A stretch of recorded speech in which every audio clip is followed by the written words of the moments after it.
Hey everybody, it's Blast338 with your live stream for Tuesday night and talking D&D with Mr. Faust. So tonight we are going to be talking about one of my absolute favorite classes, and arrows too, the Druids. There are a lot of good subclasses to pick from.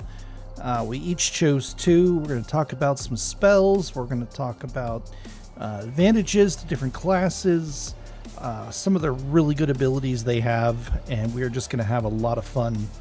Hey, Tiger, what's going on, man? Welcome. Getting on early. We'd like to see that. All right.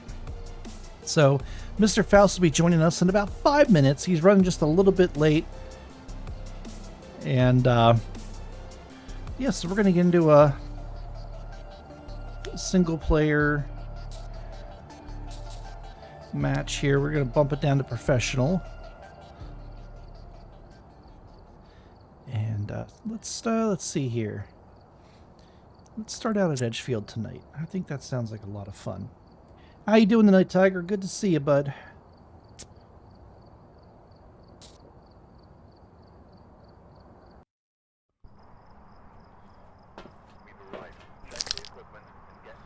So yeah, Druids are definitely one of my absolute favorite classes. I've played my fair share of them. Arrow has played them. I believe we have a Druid in our new campaign we just started. And I'm really excited to talk about these different classes.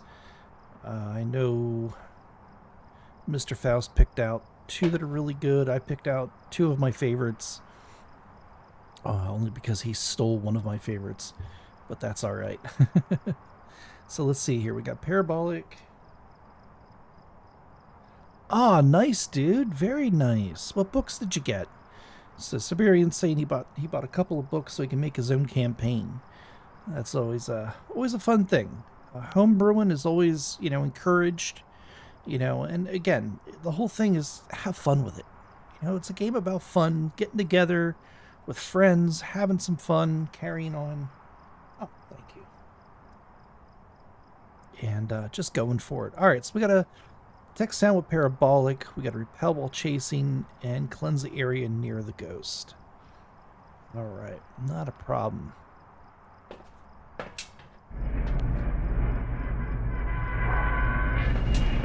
Yeah, we just started a completely homebrew campaign, and it's based on storybooks, which is really cool, like old nursery rhymes and stuff of that nature. Like we just had Ring Around the Rosy, Mary, Mary, Quite Contrary, How Does Your Garden Grow? That was a lot of fun. So I'm really got high hopes for this campaign that Mr. Faust and Mr. B have put together. I think it's going to be an incredible amount of fun. Alright, so let's take a look here. We don't have Summoning Circle. Oh, we got Ouija board. Alright. We can do that. A little bit of Ouija action. Like I said, Mr. Faust is running just a few minutes late, but it's not a problem. We don't usually start these things to 7.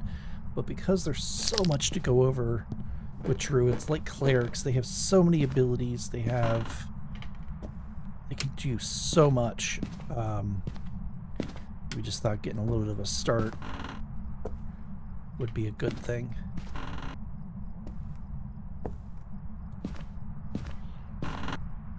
Any ideas on what type of campaign you're going to make there, Tiger?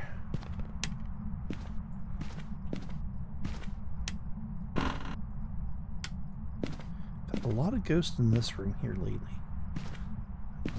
The bone can hide here. Oh, I just heard that.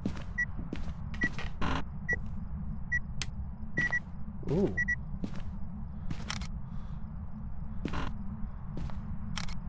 Alright, so it's not a mare. Because it turned a light on in the bathroom there. And we got cold breath in this bedroom. So I'm gonna. Well, I gotta find the bone yet. Let me look in master bedroom here. Oh, I think I just heard somebody. Are you there, Mr. Faust? I am. How you doing, Blast? Hey, I'm doing great, man. How about yourself? A little tired, but plugging away. I'm just sitting here talking with Siberian Tiger. He bought a couple of books to make his own campaign, so... Oh, that's outstanding. What kind of campaign? He doesn't know quite yet, and that's absolutely fine. I mean... You know, Yeah. can't rush creativity, you know what I mean? No, absolutely not. And I mean, when all else fails, you could start out pretty simple. First level characters, meet in a tavern, go on a simple quest, just to get everybody's feet wet, buy yourself some time. Yep, I was just talking about the campaign we started last week. And, you know, how it's based on nursery rhymes, which I think is a fantastic idea. Yeah, it's going pretty well. And I think the concept's really cool. I think in total we have about 20 different nursery rhymes and fairy tales that we used. Wow. Well, that's okay. No, you know, he's saying he's not the most creative person, and that's okay. It's, just have fun with it, you know? Yeah, and I mean, draw inspiration from anywhere you can. If you do a little bit of reading, try some fantasy novels, watch some fantasy movies, just jot down cool scenes, cool sequences. Exactly. Nothing's saying you can't take, you know, whatchamacallit, inspiration from other sources.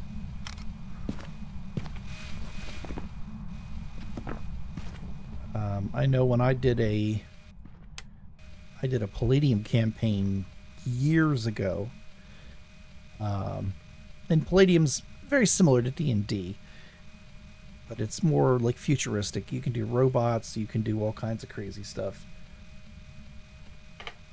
He's thinking about a 2-day in real life campaign. That actually sounds like a lot of fun. That sounds like a lot of fun. We've always planned to do like an all-day campaign type of thing, but something always ends up coming up. Yeah, it's true. Although that would be really cool, and we should get on that.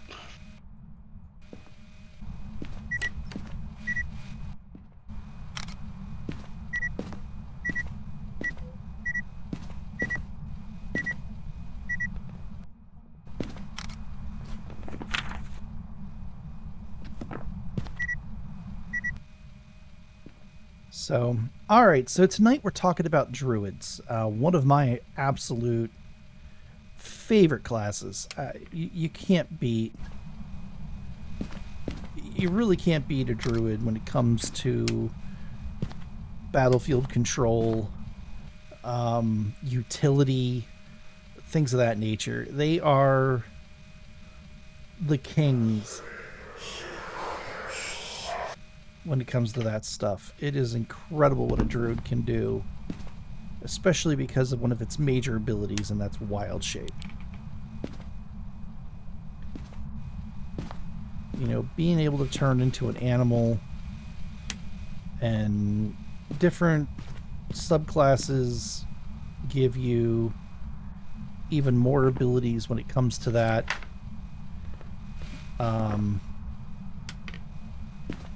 It is just one of my absolute favorite. Like I said, it's really hard to beat a druid. It's incredibly hard to beat a druid just because they have so much versatility. Of all the classes, they might be the best suited in keeping themselves alive. Well, themselves and their teammates. Mm-hmm. But even, yeah, the being able to wild shape. So, well, let's not get too far ahead of ourselves. Let's let's start At the where beginning.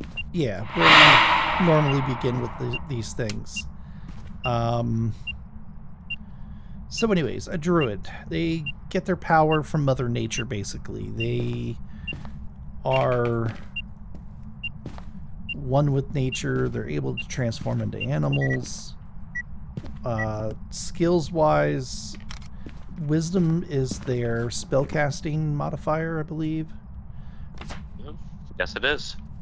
And so yeah, they're probably one of the wisest of the group.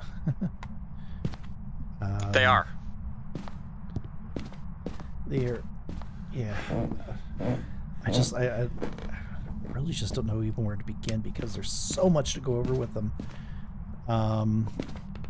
So what are some of the skills they get to pick from? Let's go over that real quick. Do the easy stuff They first. actually get a bunch of skills. They only get to choose 2, but the list is pretty long. So we've got Arcana, Animal Handling, Insight, Medicine, Nature, Perception, Religion, and Survival. Oh, so they get perception as a skill. That's always good. That's great. Well, I mean, it makes sense. It's a wisdom-based. It's a wisdom-based, whatchamacallit, skill.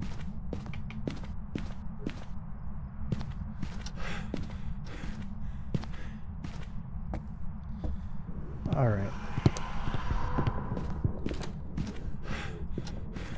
Now, they get 2 skills. Obviously, you're going to get 2 more from your background.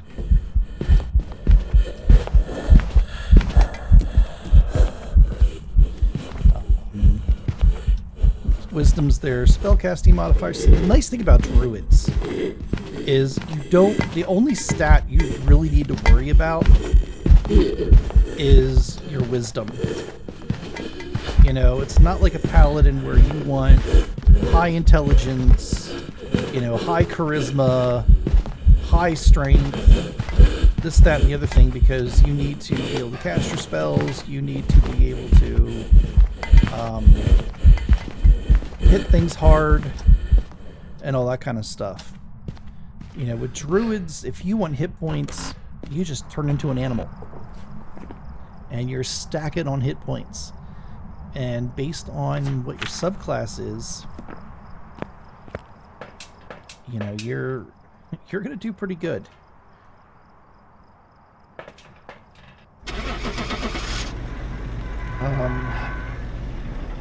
So skills, hit points, they are D8. So just like your fighter, or no, fighter's a D10, aren't they? Yeah. Cleric. Yeah, cleric, your... Warlock. Oh, yes, that's right. I forgot. Yeah, cleric and warlock. You know, D8, so they can tank on their own, especially if you have a decent constitution modifier. Ooh, we're gonna level up. Ooh, love it. All right. So yeah, as far as, you know, stats go, pretty much the only thing you got to worry about is going to be your wisdom score. Now, it is nice to have a high constitution with a druid. And the reason for that is they have a lot of what's called concentration spells. So whenever you cast a concentration spell, you have to concentrate on it. So if you take damage or basically anything that tries to break that concentration, you have to make a constitution saving throw. So it's definitely best to have a high con or constitution in order to make those saves. Now, there are feats that you can take to help you with those saves. Like Warcaster, you get advantage on constitution saves when it comes to concentration saves, which is highly recommended. Um, that's one of the big things whenever you have a class that requires a lot of concentration. Warcaster is almost a must-have just because of that advantage on those saves. All right, so we went over stats, we went over skills, saves. What do they have for saves? Obviously, wisdom's going to be one, but what's the other one?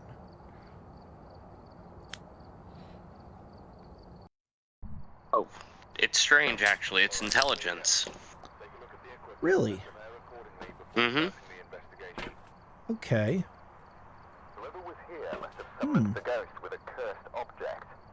I'm a little confused by that.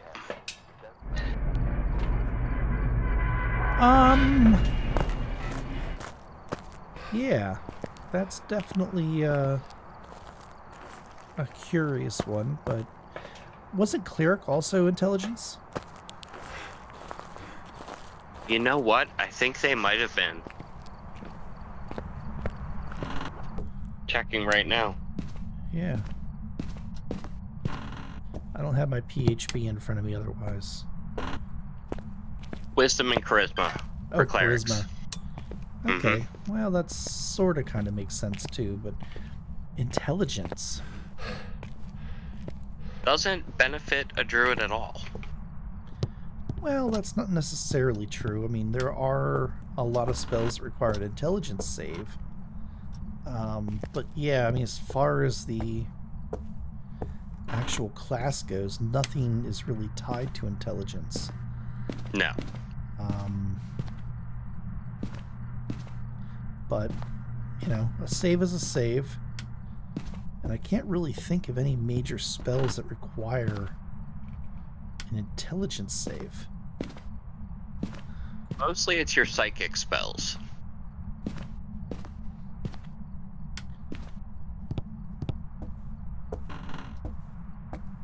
Alrighty. Well, I mean, they're a very powerful class. They really don't need any buffs anywhere else, honestly. No.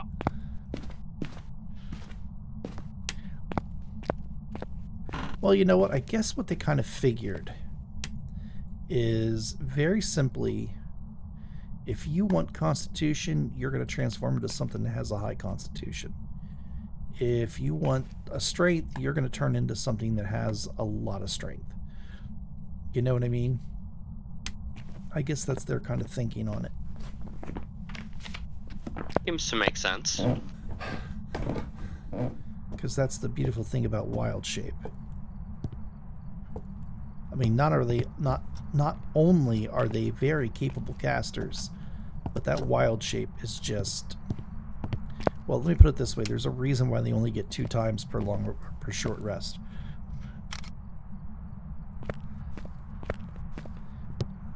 So... Alrighty. Alright, so we talked about saves, we talked about stats, we talked about skills. Alright, what do we have next? Starting equipment. Okay. They're proficient with, it's light armor, correct? I'm sorry? Yes. Okay. So that's going to be your leather armor, which makes sense. They're supposed to be of nature. You know what I mean? They're not going to be walking around in plate mail. In fact, druids usually don't touch metal shields. They generally don't use metal weapons. So they're going to be walking around with a wooden shield, a wooden sword, things of that nature. But don't count them out. They have a very wonderful spell, and I know it's one of your personal favorites, Shillelagh. That kind of makes up for that whole... Well, and I believe with Shillelagh, you use your wisdom modifier. Right.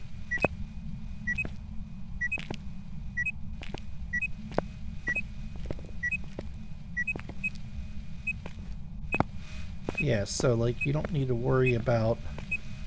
Well, then it also counts as magical damage too, correct? Correct. So yeah, you don't need to worry about, well, I'm walking around with a wooden sword, because that wooden sword's gonna mess somebody up just as much as that giant broadaxe.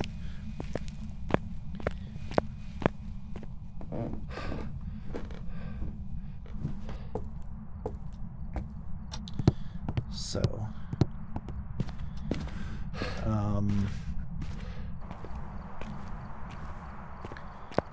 alright, so we got our armor. So our AC is going to vary based on dexterity score because we're using light armor. We start at, what is it, 14, and then, you know, you add your dex mod.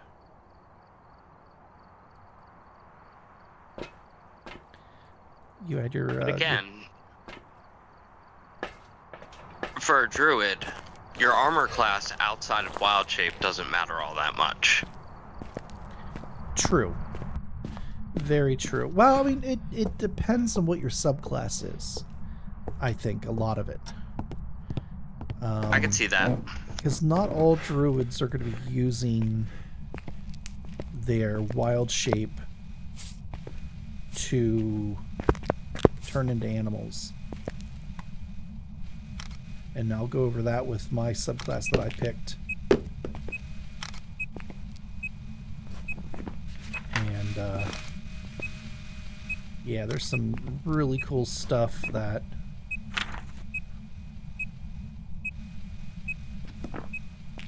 There's some really cool stuff that druids can do. And, I'm very happy with that.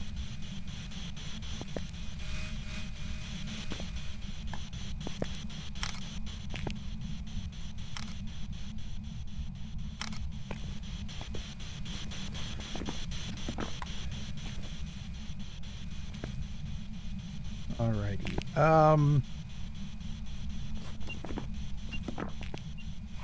First level, that's when you gain your spellcasting abilities.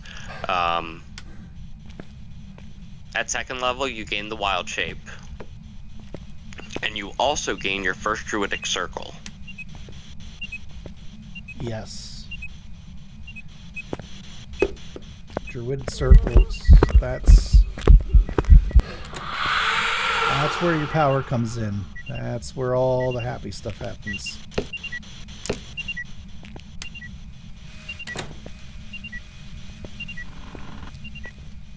There are some really cool stuff you can do. Mm-hmm. It stinks. I still say it stinks that you're limited to 2 per day. But I understand why they did it. I still say that I'd like to see them grow and get more as they progress. Now, without going too far ahead, you know, their capstone is kind of unlimited wild shape. You know, that's just all there kind of is to it. But are we ready to talk about different circles? Absolutely. Alrighty. Now you picked one of my personal favorites. Circle of the Moon. Yep.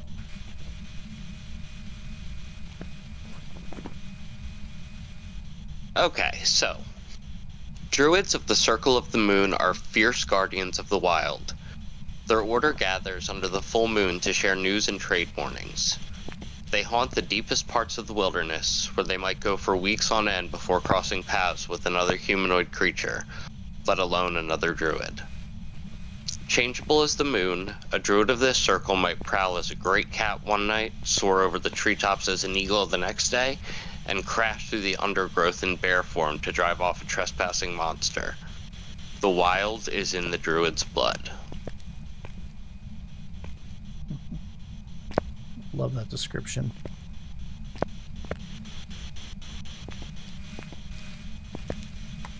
Okay, so at second level, you get combat wild shape. When you choose this circle at 2nd level, you gain the ability to use Wild Shape on your turn as a bonus action, rather than as an action. Additionally, while you are transformed by Wild Shape, you can use a bonus action to expend 1 spell slot to regain 1d8 hit points per level of the spell slot expended. Yeah, being able to heal yourself in animal form is absolutely awesome. Mm-hmm. And being able to use it as a bonus action, I think that's great. Definitely. And, because while you're in wild shape, you really can't use your spells.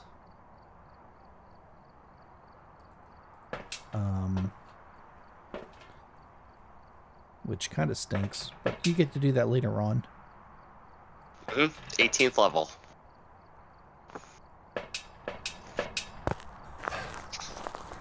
Okay. Now, with Druid's wild shape, as a regular Druid, I believe you are limited on the CR, or the challenge rating, of the creature. We absolutely are. Yes. Okay. What is that limit? Like, what is... Like, especially when we first begin at 2nd level, what is the CR limit? I want to say it's 1/4, but I'm fairly certain I'm wrong. Oh, you're correct. Oh, okay. It's 1/4, and I know it grows as you gain in levels. Like, eventually you get to CR1, but that's around like 10th level? 8th level. Oh, 8th level. I was 50-50 shot. It's all good.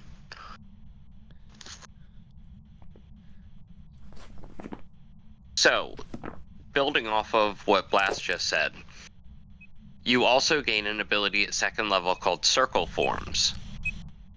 The rights of your circle grant you the ability to transform into more dangerous animal forms. Starting at 2nd level, you can use your Wild Shape to transform into a beast with a challenge rating as high as 1. Yeah, Sorry, I lost my place. No, it's okay. Being able to do CR1 creatures at 2nd level is amazing. And I know as for you as a DM, we really do make it makes things challenging. Yeah, it definitely does. Because like a CR1 creature is a giant spider. Mm-hmm. And they don't do a ton of damage. They do, a couple of D4 poison, or piercing damage. However, when you're able to web a creature, you make a ranged attack. If you hit, you've webbed this creature. They make a strength save against your, basically, the DC of the spider. I forget what it is, but it's pretty decent. It's like 15 or something of that nature. And you've taken that person out of a round. They have to use their full action to remove themselves from the webbing. Mm-hmm. And that's the thing about the Druid. A lot of beasts have utility abilities. So not only are you gaining an excess of hit points, typically an increase in your AC, but you're also gaining a feature to aid the party in some way, just like the Spider's Web ability. It destroys action economy for the enemy. Yeah, you want to stack on a bunch of hit points? Well, you turn into a brown bear or a black bear. You want a constitution save? Again, you're doing the same thing. Now...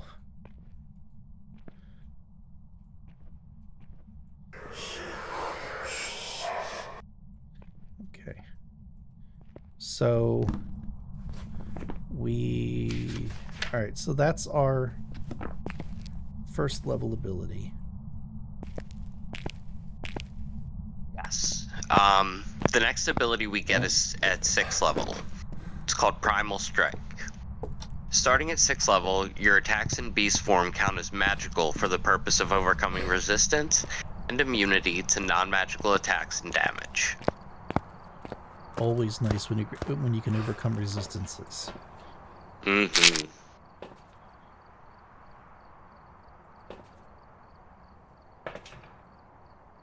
Next up, level 10, Elemental Wild Shape. This one is really cool. At 10th level, you can expend 2 uses of Wild Shape at the same time to transform into an Air Elemental, an Earth Elemental, a Fire Elemental, or a Water Elemental. And those elementals are very strong when used correctly.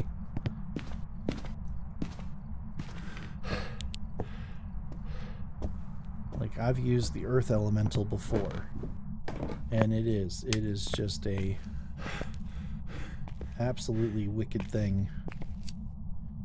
Oh, they're all powerhouses. Well, you get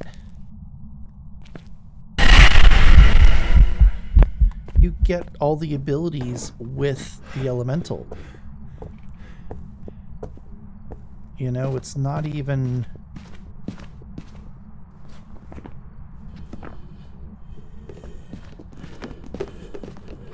You know, you get the burrow speed.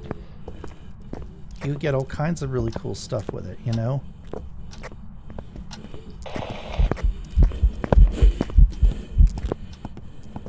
And, you know, you get their slam attack, all kinds of stuff. You get the oh, what's the different attacks the water elementals do? You know, it's getting their abilities is just, dependent upon your campaign, is awesome. And it really stacks well with some of the spells they get as well. But we'll go over that a little bit later. Alright, so now we're transforming into elementals. But that does use both uses of the wild shape, correct? Correct. So it's powerful, but it costs you. Mm-hmm. 14th level, Capstone ability. You have learned to use magic to alter your physical form in more subtle ways. You can cast the Alter Self spell at will. Welcome back. I've got some jobs ready for you. That is awesome.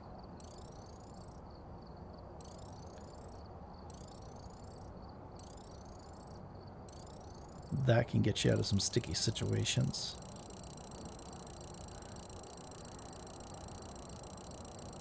And you get it by 14th level, which is just great.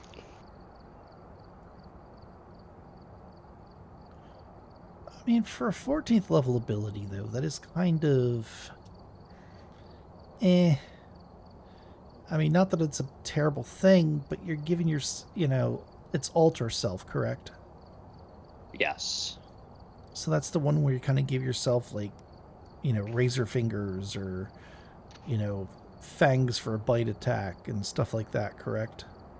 Yep. And, like, you give yourself gills to breathe underwater. I mean, at 14th level, when you're transforming into elementals and doing stuff of that nature, I don't know. I mean, I guess if you had to get away somehow and, you know, you've already used your wild shape, maybe see how that would be, you know, beneficial. But it's also very circumstantial.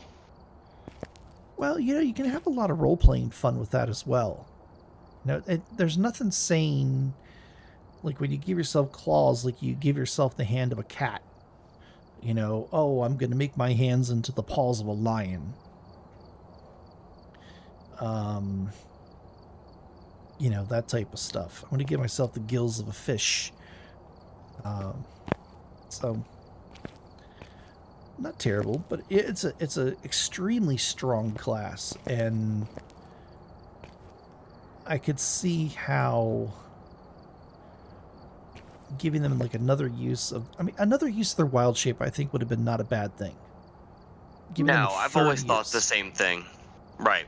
Because especially if you're already using 2 to turn into an elemental, it gives you 1 more to use towards another animal.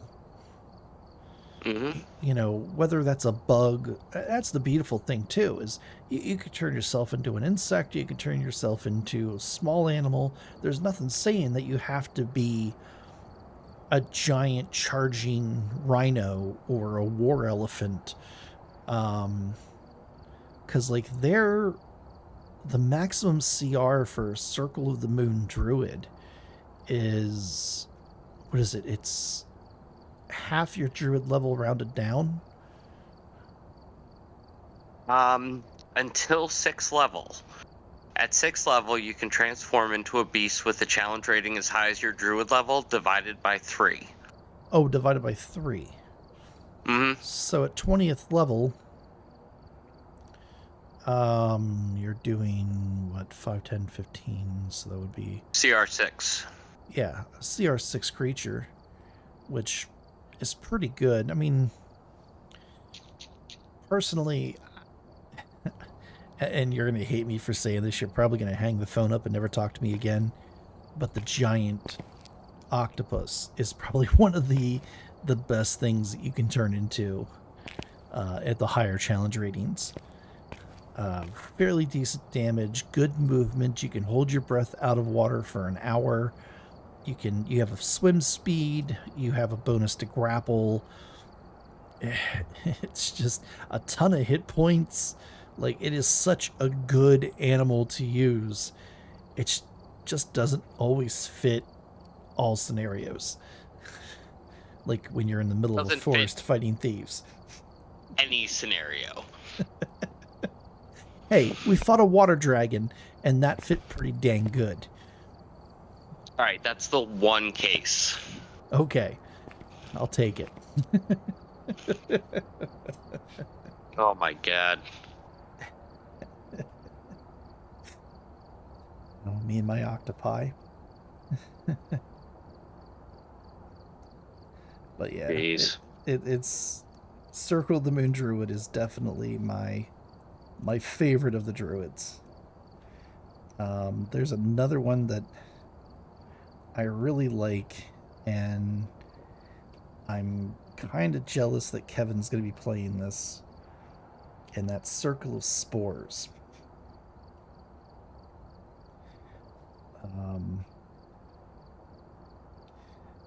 You know, they are absolutely fantastic. But are you done with Circle of Moon? Yep, that was it. Okay. Yeah, great class. Love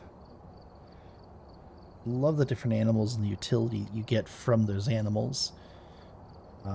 Being able to transform into a giant rhino or an elephant or something as small as a house cat is, you know, a bird to scout ahead. Things like that are just absolutely fantastic. Well,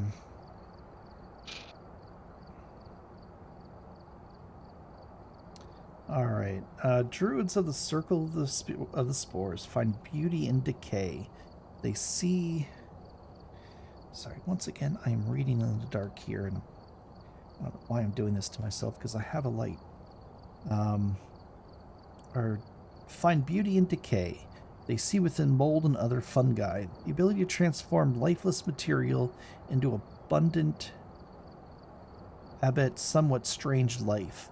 These druids believe that life and death are part of a grand cycle, with one leading to the other, and then back again. Death isn't the end of life, but instead a change of state that sees life shift into a new form.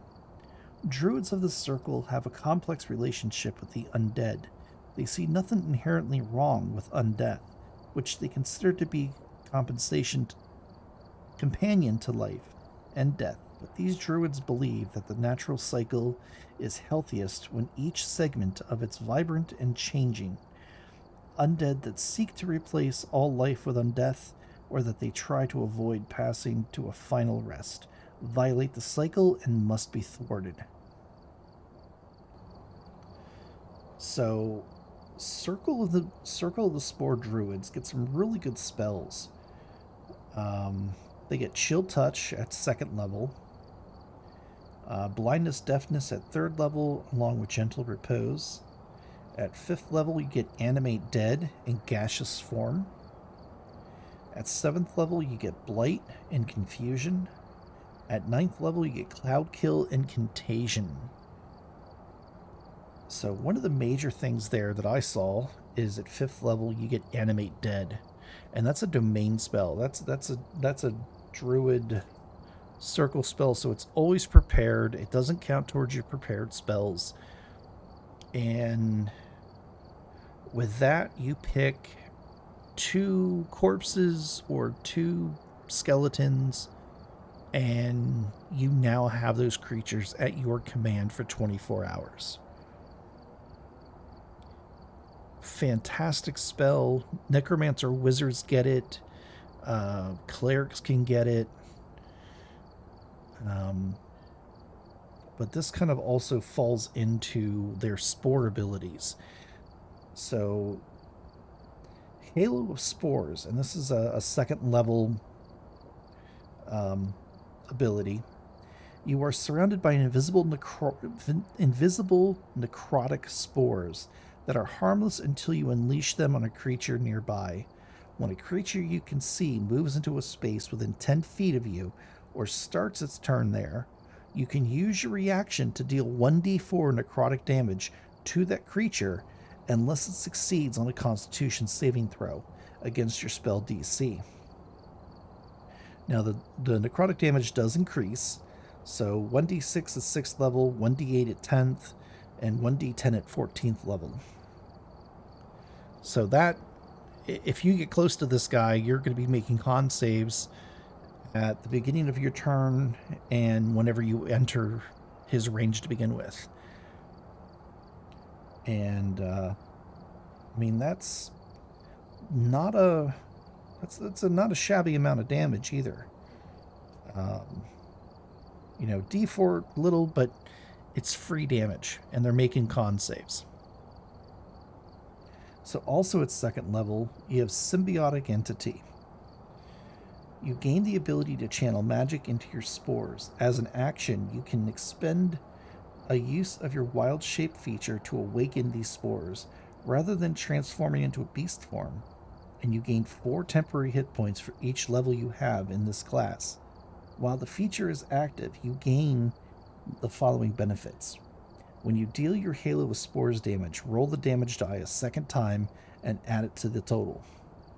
Your melee weapon attacks deal an extra 1d6 necrotic damage to any target they hit, and these benefits last for 10 minutes, or until you lose all these temporary hit points, or until you use your wild shape again. Wow. So yeah, so you're doing double Halo of Spores damage, and you're hitting with additional d6 necrotic damage. So if you couple that with Shillelagh, it would be 1d8 plus 1d6 plus wisdom. Well, plus, you know, at whatever level you're at, it could be up to anywhere from 2d4 to 2d10. You know, with a failed Constitution save. And again, if you're buffing that wisdom up like you should be doing, hey CB, what's going on, man? Good to see you. You know, if you're buffing that wisdom up, you know, it's very easy to start out with a 16 or even an 18, or I'm sorry, a 14 or a 15 as far as your spell DC, which at lower levels is pretty good. So at 6th level, you get Fungal Infestation. And I like this because this really works with the Animate Dead thing. Your spores gain the ability to infest a corpse and animate it. If a beast or humanoid that's small or medium dies within 10 feet of you, you can use your reaction to animate it, causing it to stand up immediately with 1 hit point. The creature uses the zombie stat block in the monster manual, remains animate for 1 hour, after which time it collapses and dies, In combat, the zombie's turn comes immediately after yours. It obeys your mental commands, and only action it can take is the attack action, making one melee attack. You use this feature a number of times equal to your wisdom modifier, a minimum of 1, and you regain all expended uses when you finish a long rest. That is pretty dang strong. So any creature within 10 feet of you dies. You're using your bonus action to bring that creature up with 1 hit point under your mental command. So you're not physically telling it, attack. So really, until that creature kind of makes its first attack, there's really not any way for the bad guy to know the man he's standing next to is actually under your control. Unless they do a perception check or something of that nature, or have an innate ability to sense undead. You know, you're fighting 2 or 3 people and they want to stand next to each other. That's pretty good. Yeah, I didn't look at it that way. That's pretty cool.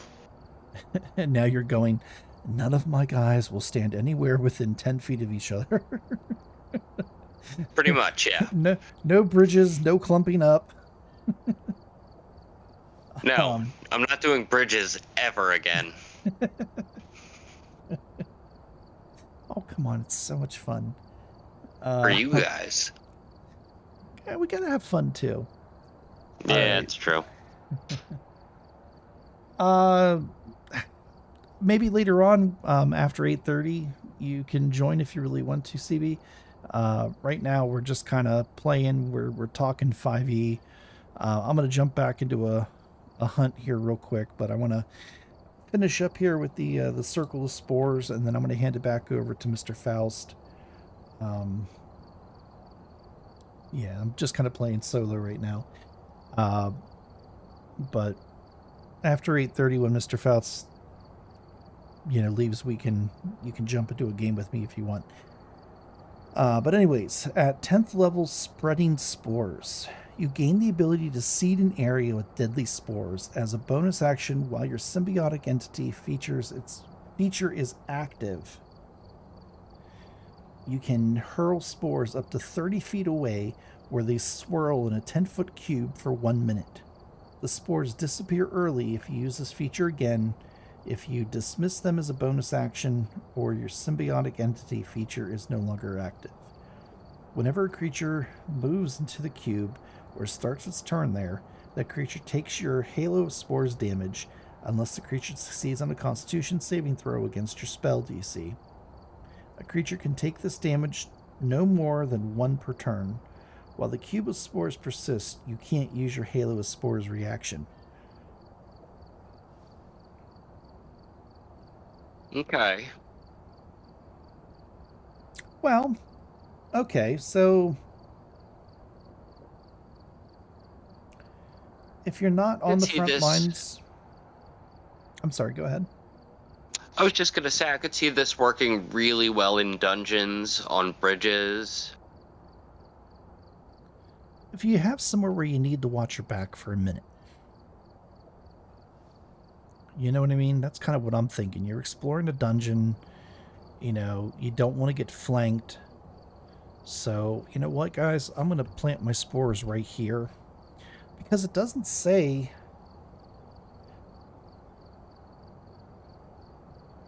Oh, you do have to use your symbiotic...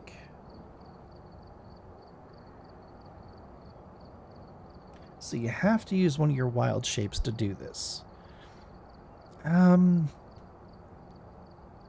kind of more thinking like you're standing back in combat. You're not exactly frontline. Maybe you're doing a little bit of battlefield control. And that's one thing Druids really excel at is battlefield control. They get some amazing spells that create illusionary terrain, difficult terrain, terrain that you walk through and just get torn to shreds. They do a fantastic job of that, and I can see this feature being very well tied into that. You know your bad guys are coming from that hallway, are going to be coming from that door. I can seed that area with my spores, and they have to walk through that taking damage. Well, now I have a wizard with, Toll the Dead, who, because that creature just took damage, they're now doing D12s instead of D8s as far as damage goes. They're softened up for my fighters. They're softened up for my barbarians. You can also... I can see somebody with a shield master or a fighter that has battle master and the ability to push or shove a creature 5 or 10 feet, pushing them back into that halo of spores so they take that damage again. I can see how that would be really strong.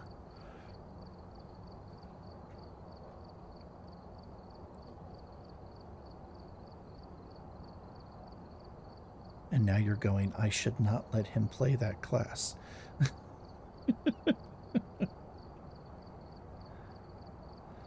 Are you still with us, Mr. I am. I don't think Kevin's thought this all the way through like you have. I've had a little bit more time to think about it than he has. You have. And you've thought about this class for a very long time. I wanted to play this class before it was even out in Tasha's. Before Tasha's was even a book, I wanted to play this class because it was in the Unearthed Arcana, and I thought it looked really cool. Yep, I remember that. So, their 14th level ability, Fungal Body. The fungal spores in your body alter you.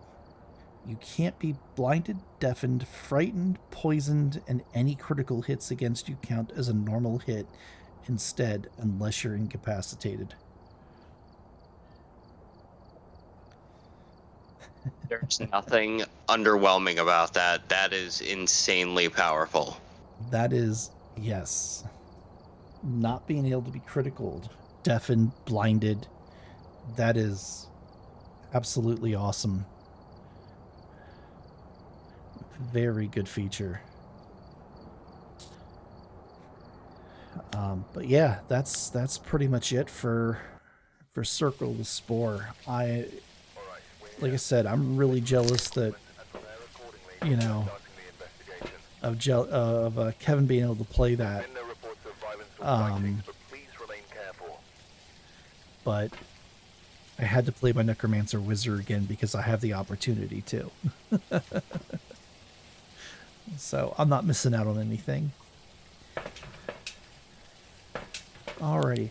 What was your next circle? What was your next subclass? I actually went with one I knew absolutely nothing about. I chose the Circle of Dreams. Okay.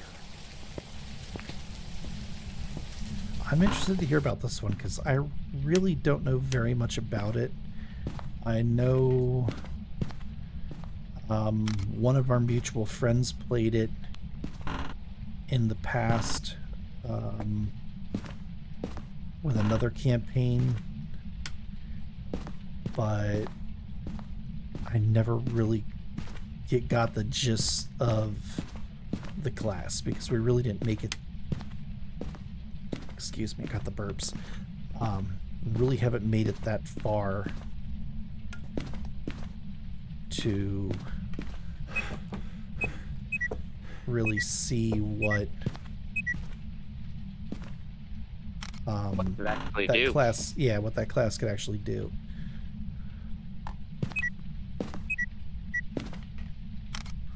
Alright, well, I'll get us started with a little bit of flavor text. Okay. Druids who are members of the Circle of Dreams hail from regions that have strong ties to the Feywild and its dreamlike realms. The Druids' guardianship of the natural world makes for natural alliance between them and good-aligned Fey. These Druids seek to fill the world with dreamy wonder. Their magic mends wounds and brings joy to downcast hearts, and the realms they protect are gleaming, fruitful places where dream and reality blur together, and where the weary can find rest. Ooh, I like that flavor text. I do too. And I like that this is a druidic class that actually has a tie to the Feywild. You know what? That makes sense. It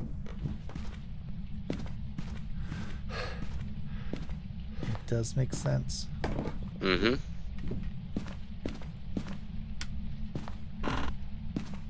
Alright, let's see what this class is about.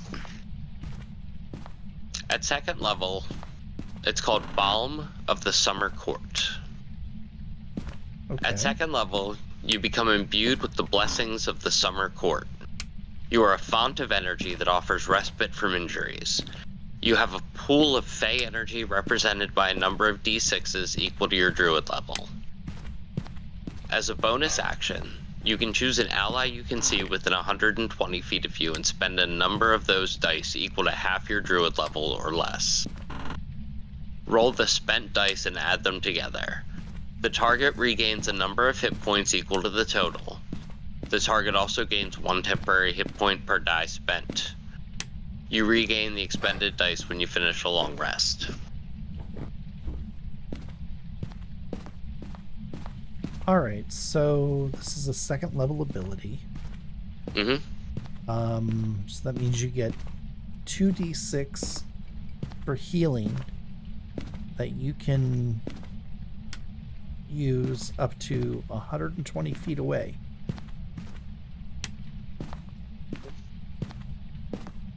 That you know what that really reminds me of is a paladin's lay on hands, except at range. It's very similar. I mean, sure, okay, you're rolling a couple of d6s rather than, okay, you have a pool of points.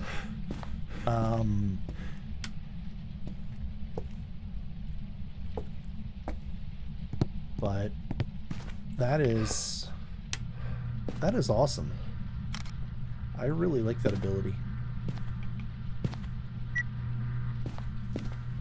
I do too.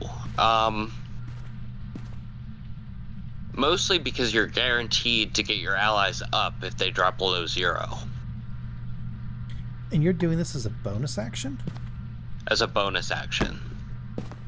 That is crazy. What were they thinking?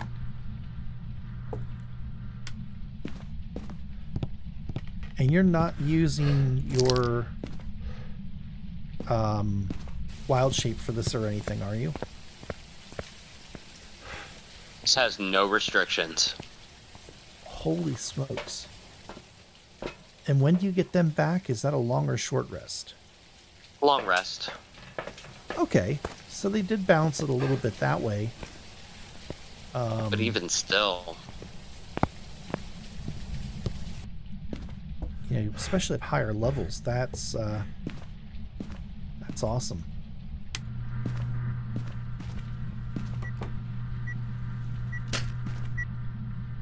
yeah, this is a pretty powerful ability.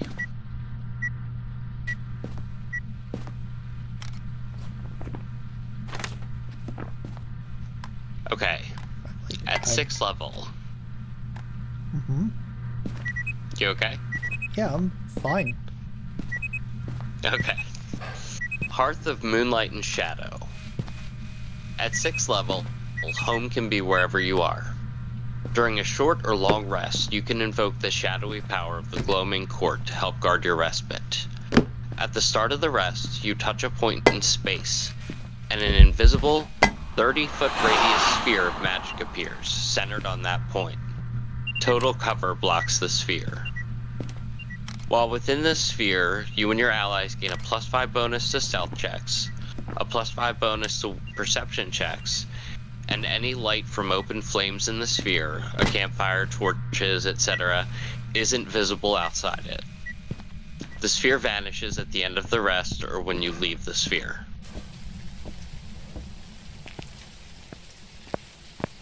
Okay, I'm sorry, what does the sphere do? It gives you a +5 bonus to stealth, a +5 bonus to wisdom, and any light from open flames in the sphere aren't visible from outside of it. Oh, wow. And that's centered on the druid itself. Anywhere the druid points to becomes the center of the sphere. Oh, okay. And can it move with him, or... No, it's stationary. Well, even still, if you want to keep watch over something, you know, I can definitely see how it would be beneficial. For how long? Your long is and it? short rest from being interrupted. Yeah. It lasts until the end of the rest or when you leave the sphere. Okay.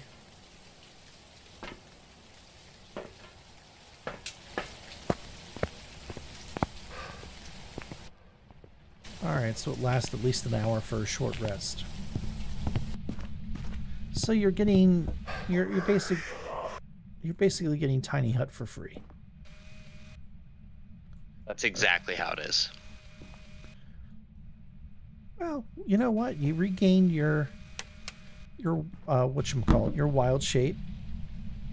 So any druidic abilities that require that, you're getting back.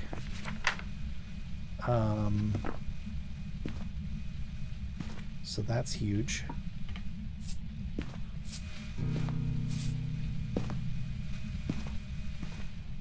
So I can definitely see how that would be beneficial.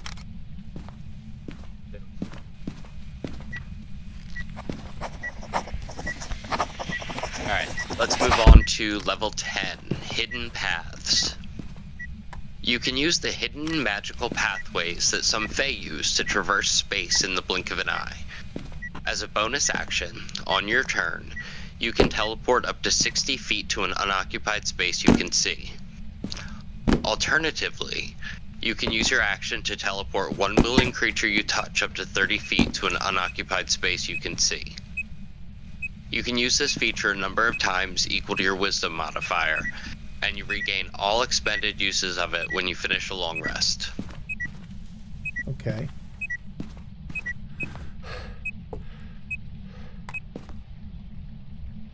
So essentially, it's the Misty Step spell. Right. That's pretty cool.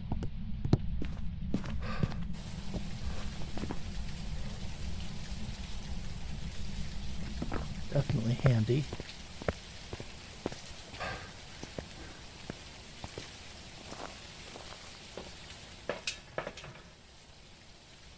Yeah, I'm trying to justify it as a 10th level ability, though.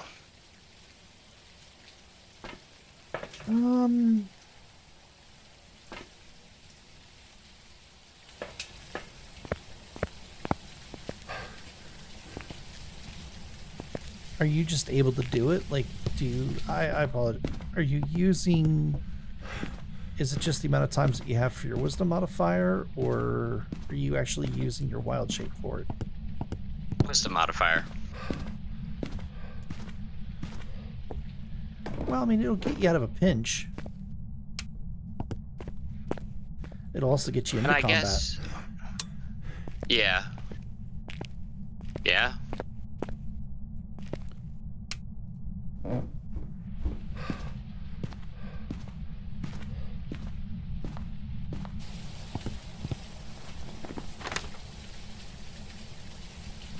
So, it's not terrible. I mean, it's a free Misty Step, right? Yeah. And you No figure spell. you max it. What's that? I was about to say no spell slot needed. No. Is it a full action or is it a bonus action? It's bonus action. There you go. You get in, you cast the spell, and you get out of there. Easy peasy. Yeah, I can see how that works out.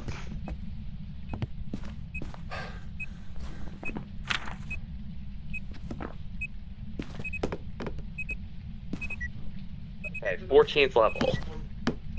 It's an ability called Walker in Dreams. At 14th level, the magic of the Feywild grants you the ability to travel mentally or physically through dreamlands. Alright, that sounds cool. Mm-hmm. When you finish a short rest, you can cast one of the following spells without expending a spell slot or requiring material components. The spells are Dream, Scrying, or Teleportation Circle. Ooh. Wow. So dream. That's really cool. So dream, you can go into somebody else's dream. You said scrying? I said scrying, yeah. Wow, okay. Well, what's my bad guy up to? And teleportation circle. Yes. Okay. But this teleportation circle's a little bit unique. Okay. This use of teleportation circle is special. Rather than opening a portal to a permanent teleportation circle, it opens a portal to the last location where you finished a long rest on your current plane of existence. Oh. Welcome back. I've prepared some jobs for you. Well, that's interesting. Well, that's not necessarily a bad thing either. No, it's not. My thinking is, let's say you're in a town that's a hub. Ravenloft, for instance, you had Valakai. Mm-hmm. You were staying in Valakai, essentially living in Valakai. Every day, you could spend a day traveling through the wilderness to whatever destination you needed to get to. And instead of having to trek all the way back, you can teleportation circle. And that's exactly what I was thinking. You know, we just long rested in the tavern. We're just going to reappear back at the tavern. Right. So I could definitely. Now, do you do this after a long rest or a short rest?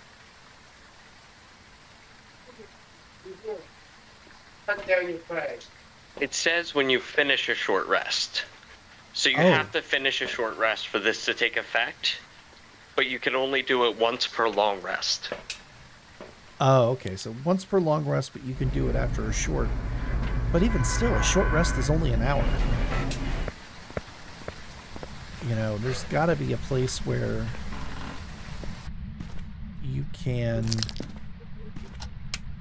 I don't want to say hold up, but there's got to be a place where you can sit and hide for an hour and, you know, cast your spell. Now, the teleportation circle spell itself requires a few minutes to cast, doesn't it? But being able to cast it for free without using a spell slot is huge. And what level do you get this ability at? Is this 14th? 14th. Yeah, 14th level. Okay. So you're up there, you're higher level. Yeah, that's not a bad thing. I mean, it's not...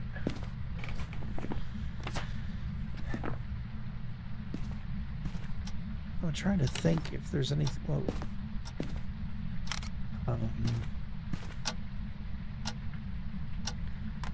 I could definitely see how that would be very strong.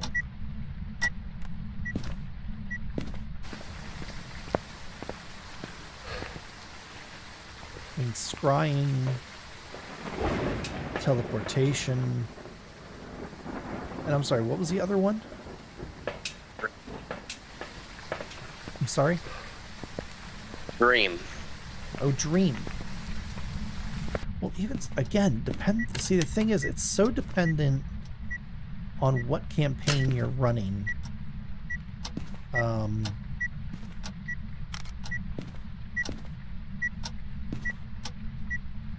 You know, I definitely can see how they would be very handy spells to have.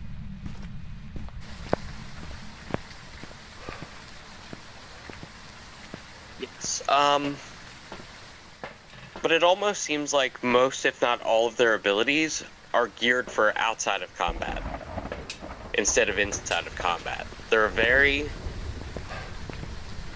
utility-focused circle. That's not a bad thing. Especially when you have, you know, things like Misty Step to get you out of trouble. You know, I'm not going to be...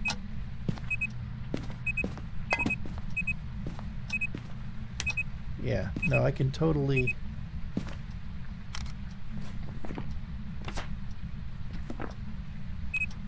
Totally get...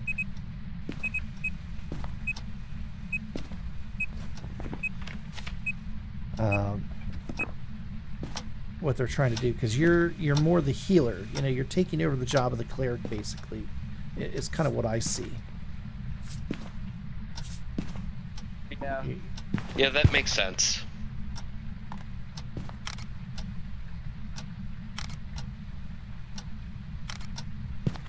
You know, if you don't have a cleric in the group, I can definitely understand them taking that role.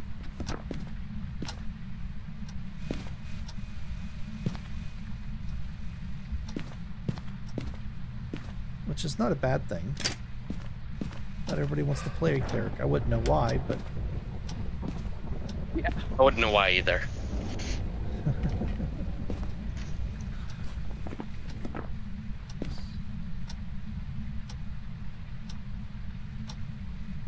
mean, everybody loves a cleric.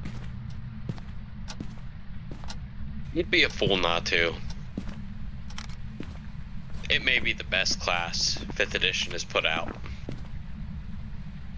Definitely strong utility. If you haven't watched our episode on clerics, I highly recommend going back and watching it. Yep. You can find it under live streams. I have it in the Phasmophobia and the Talking D&D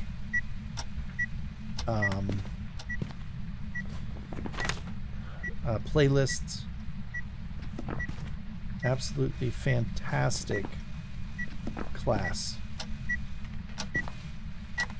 And Mr. Faust and I both really enjoy clerics.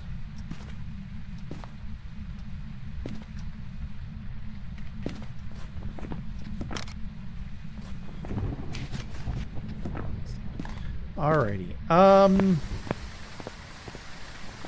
Yours?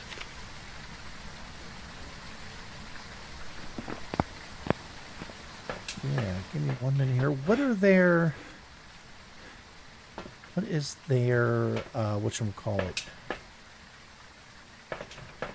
What do they get for their class spells? What's their circle spells? I don't believe they get any. They don't get any spells? Circle of Dreams. I thought everybody gets at least one.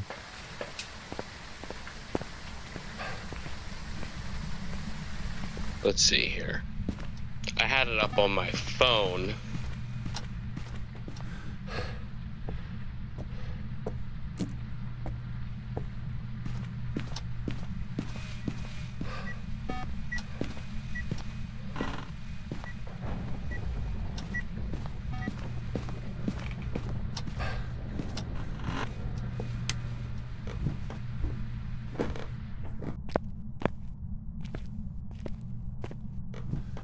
No spells. Oh, okay. Well, that's curious. Yeah, I kind of thought they all got them too. Well, Circle of the Moon doesn't get any. Oh, that's true. Yeah, that's very true.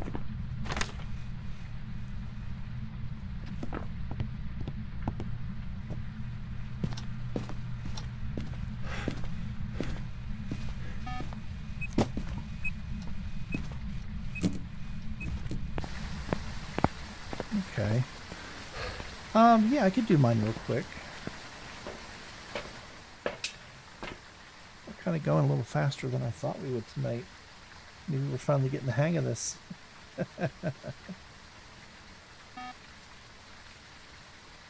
Alrighty, for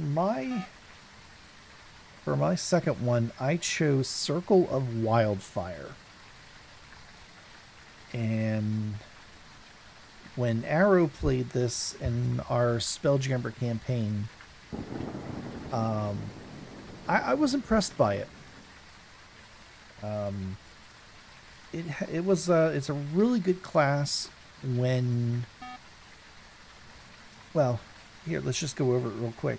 So Druids within the Circle of Wildfire understand that destruction is sometimes the precursor of creation, such as when the forest fire promotes later growth. These Druids bond with a primal spirit that harbors both destruction and creative power, allowing the Druids to create controlled flames that burn away one thing but give life to another. So at second level, you get Circle Spells. You formed a bond with a wildfire spirit, a primal being of creation and destruction. Your link with this spirit grants you access to some spells when you reach certain levels in this class. So at second level, you get Burning Hands and Cure Wounds. At third level, you get Flaming Sphere and Scorching Ray. At fifth level, you get Plant Growth and Revivify. Revivify for a druid is huge. Since it's always prepared. Exactly. Yeah, you always have it prepared. Now you have to use a spell slot to cast it, but it's still, you always have it. At 7th level, you get Aura of Life and Fire Shield. At 9th level, you get Flame Strike and Mass Cure Wounds. So this class I really like because they balance that line between healing and fighting. So also at second level, you get Summon Wildfire Spirit. You can summon the primal spirit bound to your soul. As an action, you can expend one use of your wild shape feature to summon your wildlife spirit rather than assuming beast form. The spirit appears in an unoccupied space with your choice that you can see within 30 feet of you. Each creature within 10 feet of the spirit, other than you, when it appears, must succeed on a dexterity saving throw against your spell DC or take 2d6 fire damage. The spirit is friendly to you and your companions and obeys your commands. See this creature's game statistics, and it's got some pretty good stats here. I mean, it's an armor class 13. Its hit points are 5 plus 5 times your druid level. So at level 2, it's 10, it's 15 hit points. It has a 30-foot fly speed and a 30-foot run speed. Stats are nothing spectacular. It's got a +2 to dexterity, +2 to constitution, and a +2 to wisdom. It's immune to fire. It can't be charmed, frightened, grappled, or restrained, or knocked prone. It has dark vision out to 60 feet. Its passive perception is 12. And it understands the language that you speak.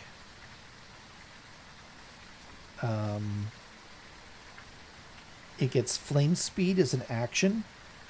So it's a ranged weapon attack with your spell attack modifier with a 60-foot range.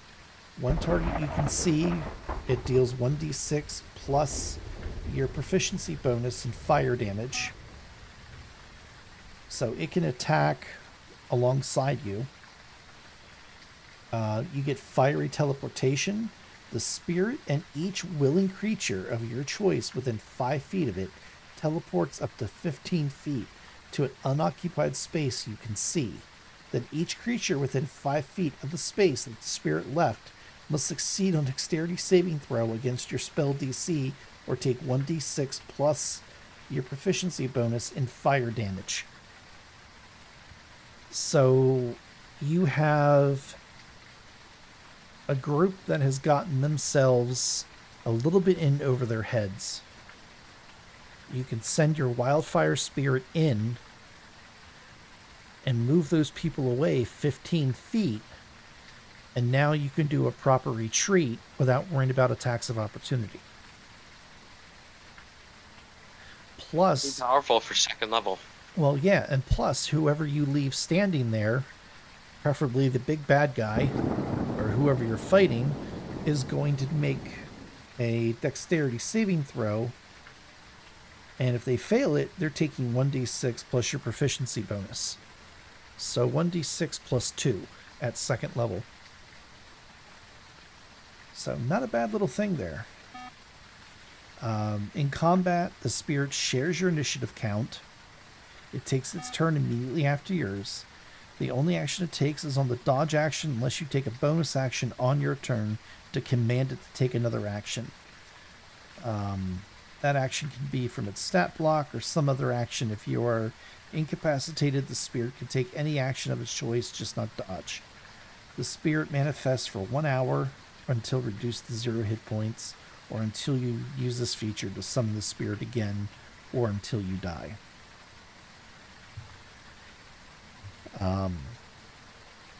So yeah, at second level, that's, you know, you have an extra friend, they can do a little damage, they can get you out of trouble, and, you know, so it's not bad. And the nice thing is, it's a fire spirit, so you can kind of make this creature look kind of any way you want. I know Arrow had a fox. You know, I could totally see this creature being anywhere from a bear to, I mean, it has a fly speed, so I guess technically you could use a hawk, you could use almost any kind of creature, honestly. At 6th level, you get Enchanted Bond. The bond with your wildfire spirit enhances your destructive and restorative spells. Whenever you cast a spell that deals fire damage or restores hit points while your wildfire spirit is summoned, roll a d8 and you gain a bonus equal to the number rolled, 1 damage or healing roll of the spell. In addition, when you cast a spell with a range other than self, the spell can be originated from your wildfire spirit. So you're casting Wall of Fire. Now that Wall of Fire is doing an additional d8 worth of damage. You cast Fireball. You're doing an additional d8 worth of damage. You cast Cure Wounds. You're now doing an additional d8 worth of healing.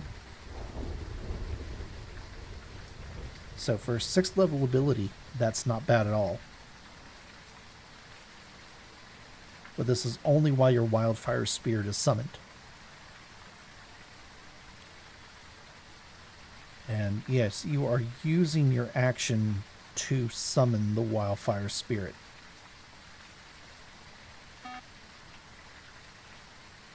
So the first round, you're not going to do much. However, I guess technically speaking, since this does go on your initiative count directly after you, you could summon it and then have it attack. Correct? Yep. By the way. So, yeah, your first round is not going to be completely lost. And the nice thing is it doesn't take up your concentration, so you're still able to cast, you know, summon minor elementals, summon elementals, summon summon animals, things of that nature, and maintain concentration on that spell while you're still doing, you know, Burning Hands or Flaming Sphere, Scorching Ray, things of that nature, and dealing an additional d8 worth of fire damage with those spells.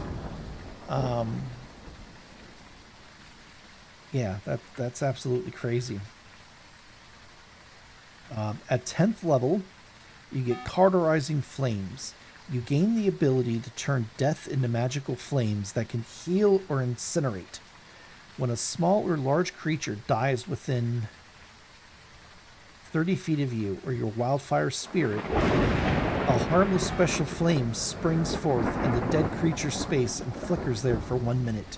When a creature you can see enters that space, you can use your reaction to extinguish the spectral flame and either heal the creature or deal fire damage to it.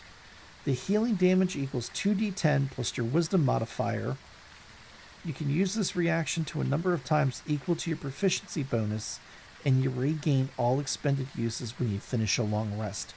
So you're either dealing 2d10 plus your wisdom modifier or healing 2d10 plus your wisdom modifier as a reaction if they move into one of those flame spots. Yo, Tech Broke, what's going on, man? Good to see ya. So, at 14th level, you get Blazing Reveal. The bond with your wildfire spirit can save you from death. If the spirit is within 120 feet of you when you are reduced to 0 hit points and thereby fall unconscious, you can cause the spirit to drop to 0 hit points.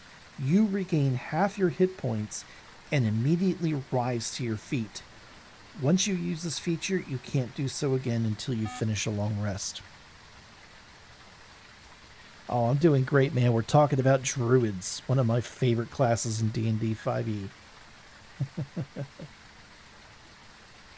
So that's huge. You know, you're fighting a difficult boss. You have your wildfire spirit out, which I would hope you were doing, you know, first round of combat each time. And you drop the 0 hit points. Boom, you're back up with half your hit points. And, you know, you can then, on your turn, you know, summon your wildfire spirit. You're not falling prone. You're immediately getting to your feet, so you're using no movement, because normally getting up from prone position is half your movement. So if you're on something that requires you to move, you're not getting that disadvantage on that movement by having to get up from a prone position. You're automatically back up on your feet. And then as your action, you can recast or resummon your wildfire spirit. Now, I guess technically you are still falling to 0 hit points, right? At least the way that's written. Would that be your take on it, Mr. Faust? I believe it would. So whatever spell you're concentrating on then would still end. However,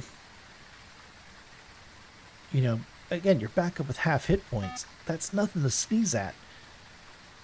And at higher levels, I mean, at 14th level, with a D8 hit point and a decent constitution modifier, that's a lot of health.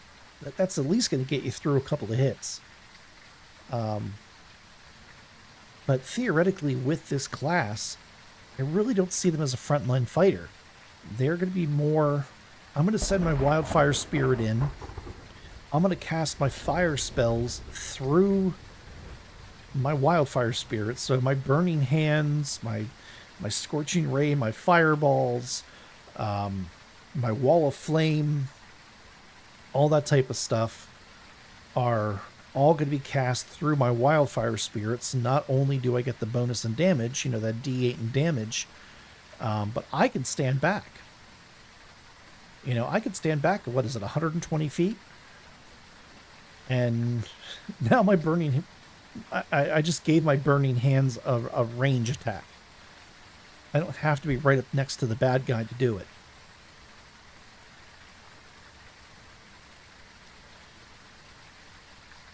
I mean, that's massive, if you ask me.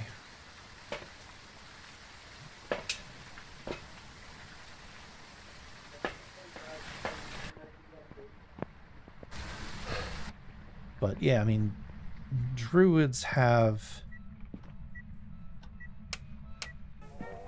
absolutely amazing abilities as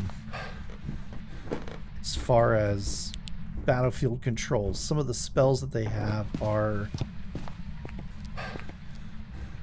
absolutely awesome at containing and controlling movement of, you know, the bad guy, the troops, as it were.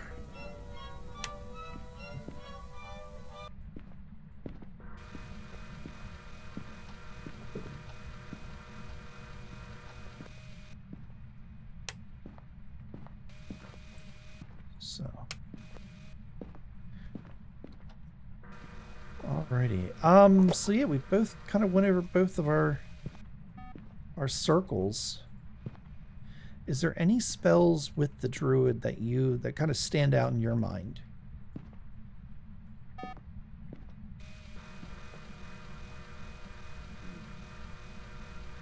Specific to a druid?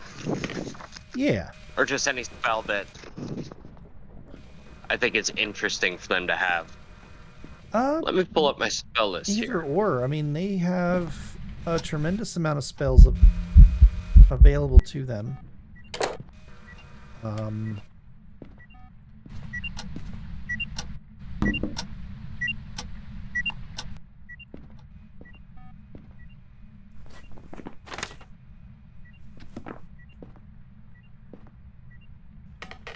They do have a very high amount of spells available to them.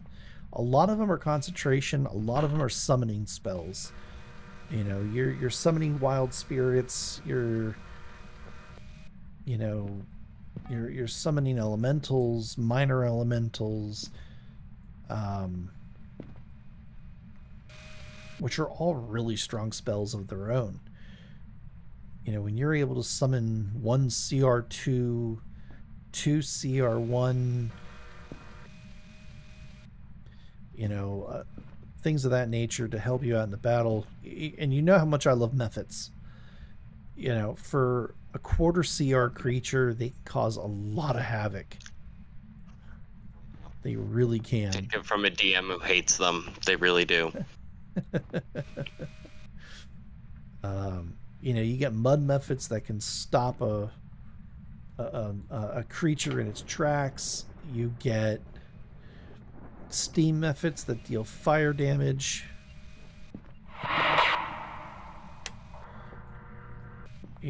It's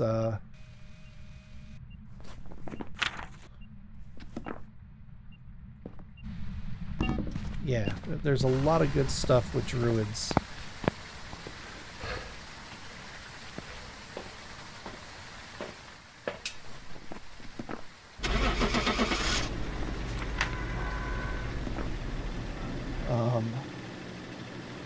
I know Tasha's did give them some new spells as well. Yay, it was a phantom. Welcome back. I've got It's some jobs ready for 50-50 you. with a banshee or a...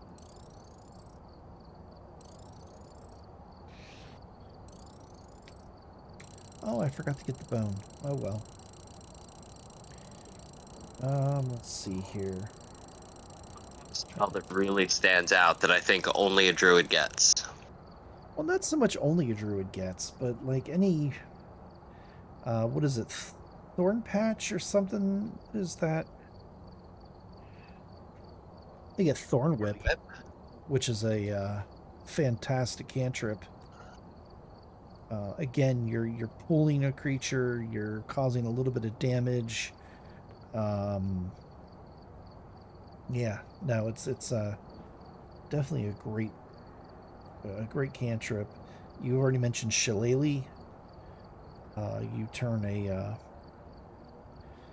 kind of look at it as like you're turning a walking stick into like your quarterstaff. And you're adding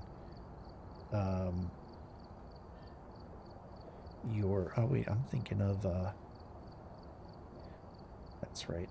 I'm looking at Tasha's right now, trying to find some of the spells that they added for druids, and I forgot the way Tasha's did stuff is they actually added the spells in the beginning of the class rather than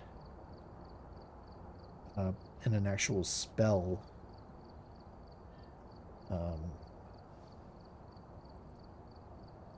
spot.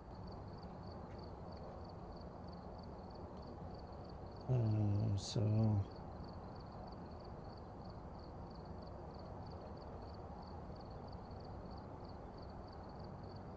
Elemental weapon's a good one. Summon Fey. Summon Summon Fae Elemental. is a cool one. I like Summon Fae a lot. That's a good one. One thing I love, especially with the Circle of the Moon Druid, is combining. And we've mentioned this before, way back when we did our builds, because I did a Circle of the Moon build. Combining create like stone wall and the earth elemental. With the stone wall spell, you can create a stone prison. And then with the earth elemental, you can sink down, use your tunnel speed, and pop back up in that box and basically beat the snot out of whatever is in that box. And then you're right back down in the dirt. You really can't be hit. And they can't sense where you are. The earth doesn't rise. It's just a really good combo. They get some great battlefield control spells. Let me look this up real quick here. Druid spells 5e.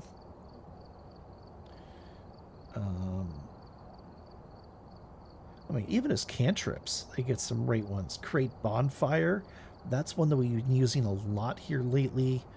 You're basically putting a bonfire, a 5-foot square bonfire under somebody's feet.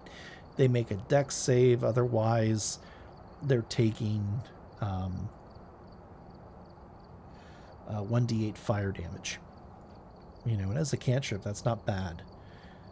Infestation is a really good cantrip. It forces movement. Now, obviously, you're not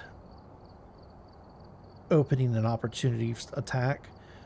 But again, if you need to move somebody away from somebody, that's a great spell. And they are going to be taking a little bit of poison damage with that one.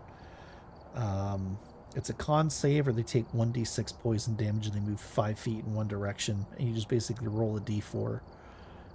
Guidance is a good one.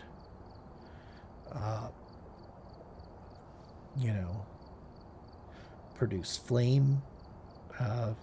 You always have a torch with you, basically. At first level, you have absorb elements. If you get one of the frontline fighters, that's a great spell. Anytime somebody deals elemental damage, you cut that damage in half, and you're dealing an additional d6 back when you make a melee attack. It's a reaction to cast, and it's only a level 1 spell. Fairy Fire. 5th level. What's that? Incarnate at 5th level.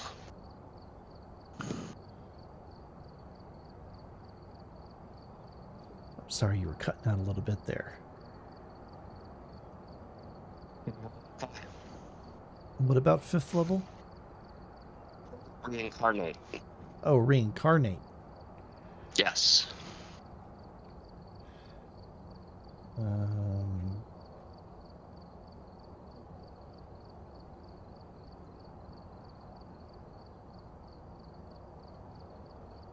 Yeah, that's going to be... Reincarnate is not a bad spell. It can kind of be funny because there's no guarantee that you're coming back as what you were before. 5th level, you have an ability to bring someone back from death. Right. But they could have been a tiefling and now they're a dragonborn.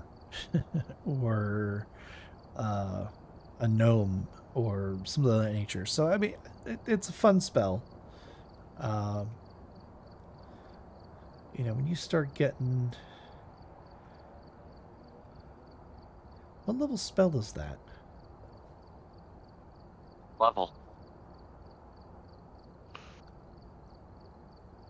I'm sorry, what level?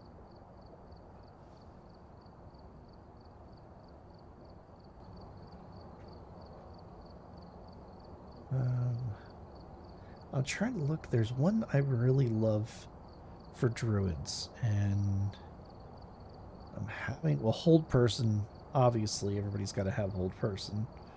Lesser restoration is always a good one.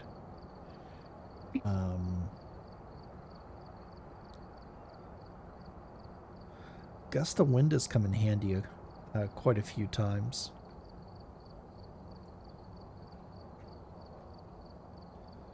But there's one, I can't seem to find it, and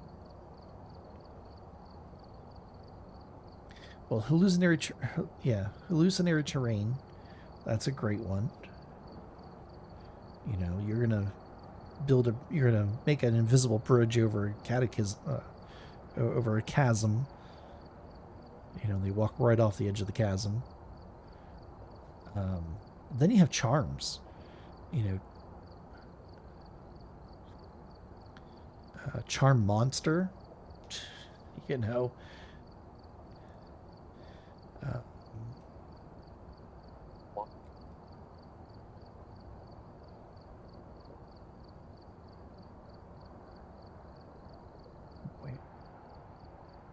And it's not a high-level spell that I'm looking for either.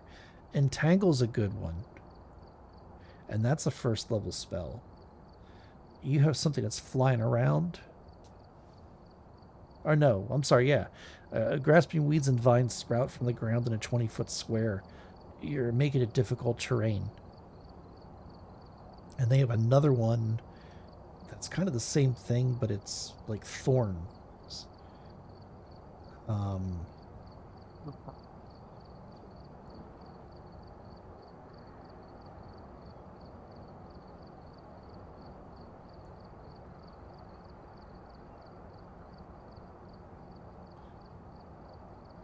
Let's see here.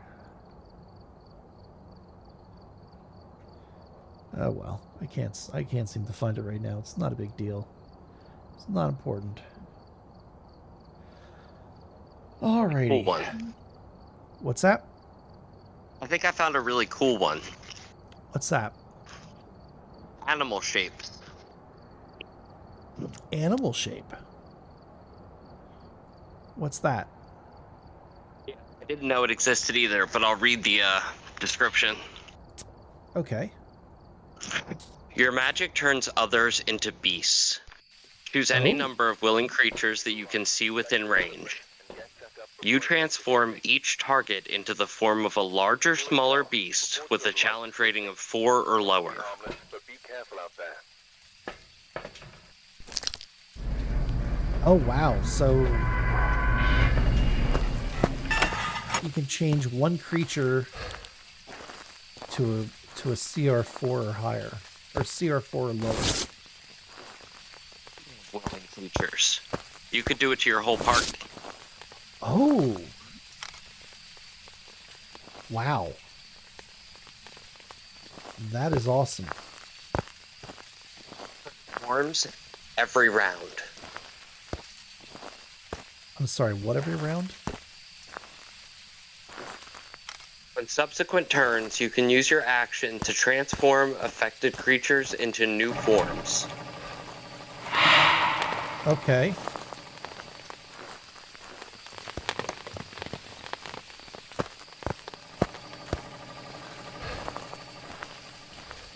Well, I'm just thinking, like, you all want to go in as, like, bears. Too. You know what I mean?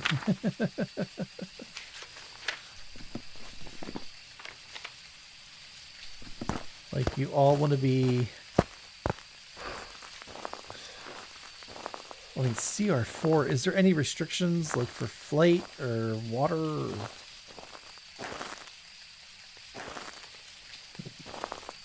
anything like that?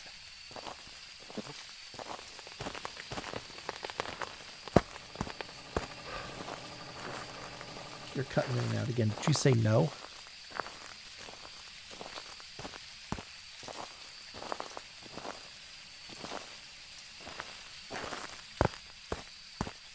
level spell is that?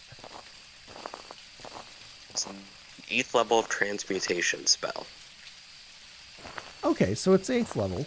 Alright, so it's not a slouch as far as that goes. This spell does last up to 24 hours with concentration. Wow.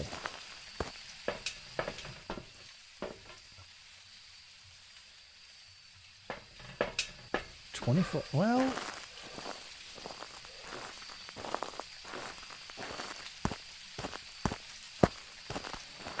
okay. I'm trying to think what you would need to be an animal for 24 hours, but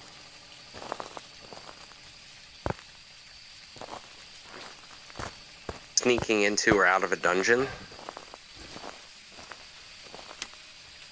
yeah, I can see that then. I can understand. Yeah, that's the only scenario I can come up with. You're trying to lay low in a castle somewhere, maybe. Could be that too.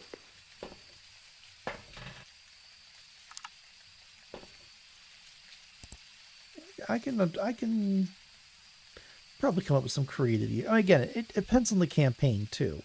Not every spell that's out there is going to be for every campaign that you can play. You're right. I mean, yeah, it sounds like a fantastic. You know, there was a somebody on YouTube was talking about a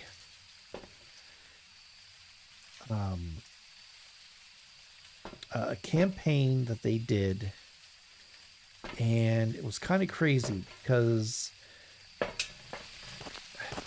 trying to think of what they did.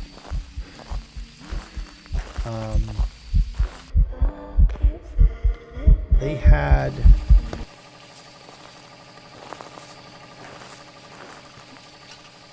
they changed it so a long rest was a week, a short rest was 8 hours, that type of stuff. Is this the Eldritch Pot Blast?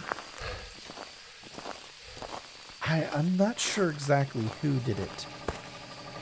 Okay, because I saw something very similar. Somebody wrote in about a DM that made a long rest last a week, but you couldn't do any kind of activity in that week.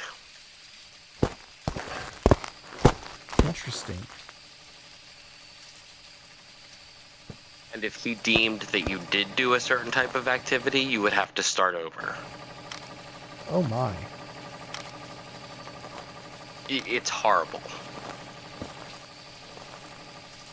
And they were trying to, what was it, free a town from, somebody took over the city or took over the town, and they were trying to free the townsfolk. But they were, of course, limited on spells, they were limited on materials, supplies, that type of stuff.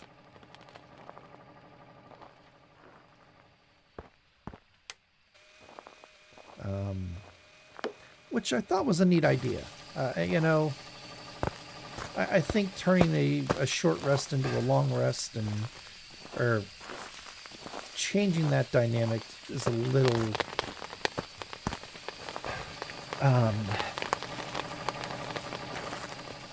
hardcore. But maybe that's what they wanted to play. You know what I mean?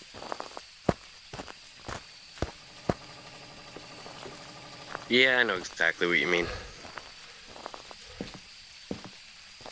Don't necessarily think it was a...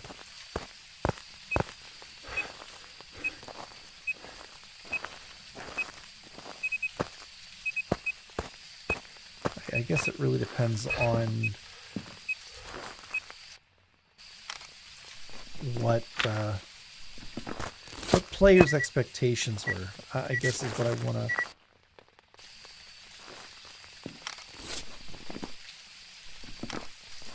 is kind of what I want to say.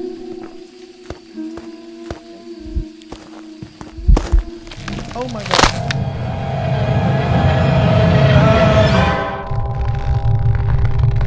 I don't know what that was.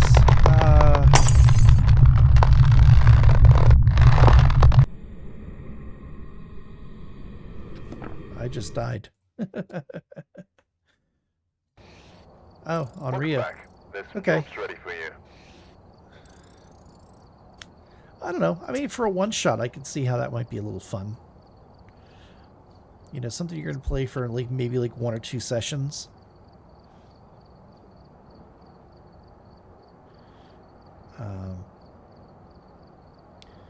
But yeah, no, I just and there's so many more there's so many more circles we didn't even talk about. There's another one in Tasha's that looked really neat. Let me pull it up here.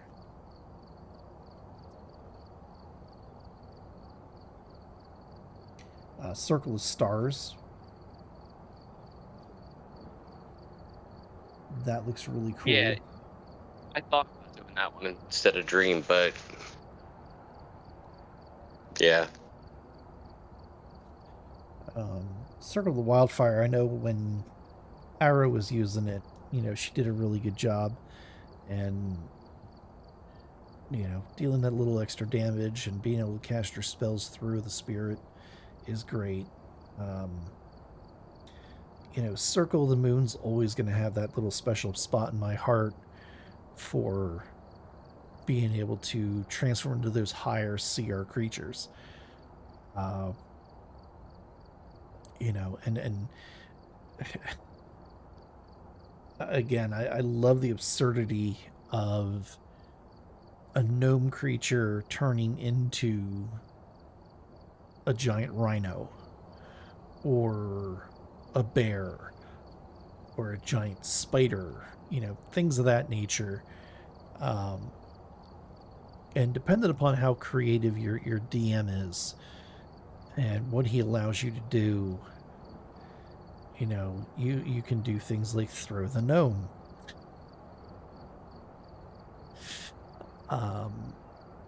What did we determine there, Mr. Faust? That a gnome is a 1d6 damage.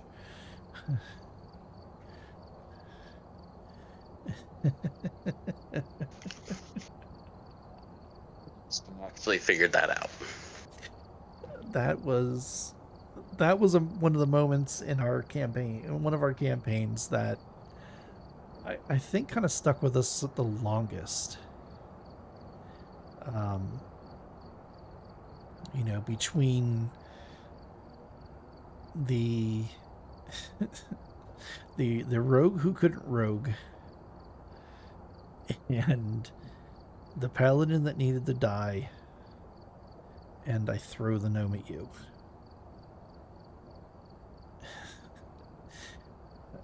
Those are probably the biggest things that stick with us. So throw the gnome. Arrow and Little Pooper were playing with us. Little Pooper was playing one of my favorite combos, which is our barbarian fighter. Now, he was just strictly barbarian at that point. He was playing Medrash. Oh, I remember that. The green dragonborn had a taste for shiny things. Like, this man would walk through a combat taking multiple attacks of opportunity to pick up a shiny sword that was sitting on the wall across the room. Because he didn't care. Oh my God, that happened. He had the hit points for it. He's like, whatever. I'm going over here and I'm getting that shiny sword. And oh my God. Arrow was playing a Circle of the Moon Druid gnome. Tinkerer gnome. I forget what the name of that character was. I'm sure she remembers. I have no idea anymore. I can't keep track. And it used to be that, like, she would ride with on the basically right on the shoulders of Medrash. While we were like exploring, so like she was able to keep up with the group, and we were in a dungeon. We were basically up to our waist in water. Now, a gnome being only like 2'3" obviously can't wade through 4 feet of water. So Medrash was carrying her through this dungeon, and we retrieved some gems that we needed to open a door. Well, Medrash had a very, like I said, had a very much liking to shiny things, and he's like, "Here, give me the gems." And I'm like, "No, I'm not giving you the gems, because if I do, we're never going to see them again. Like, you're going to steal them, you're probably going to run off, you're going to do something stupid, and we're not going to see these gems. We're not going to be able to open the door, and that's just all there is to it." And he's like, "Fine. If you're not going to give me the gems, I'm going to throw the gnome at you." And, like, we were all flabbergasted for probably a good, like, what, 5 or 10 minutes on, like, okay, how do we do this? And I think he had to roll a strength check. Arrow had to roll, I think it was either strength or dexterity. And then he had to roll an attack and you know, and beat my AC. And yeah, sure enough, you know, she failed her strength or dexterity check or whatever it was. He was obviously much stronger than she was, and he nailed my AC, like, and he threw the gnome at me. And this was like one of their like first campaigns that they actually started playing with us. And after that, they spent the rest of the week locked in a coat closet. They locked themselves in a coat closet and came up with different ways of throwing the gnome. And, you know, Arrow had the cantrip produce flame, which basically turned her into a flaming gnome. It was absolutely absurd. You know, I'm going to throw you above the bad guy. You're going to turn into a war rhino and splat the bad guy. You know, things of that nature. And these, at that time, I think, oh man, that had to be at least, what, 3 years ago?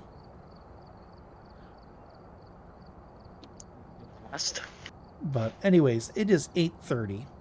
I know you need to get wrapped up. It was a pleasure talking with you. Absolutely love these talking D&D.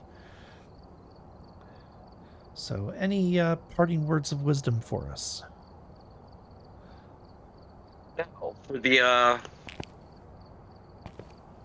person that was on earlier about being creative, like I said before, just find that inspiration out there in everyday little things and write it down.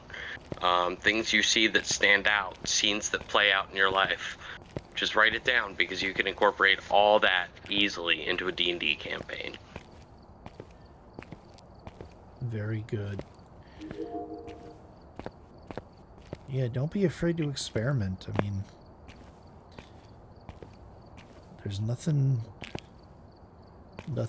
you're saying you can't adapt on the go.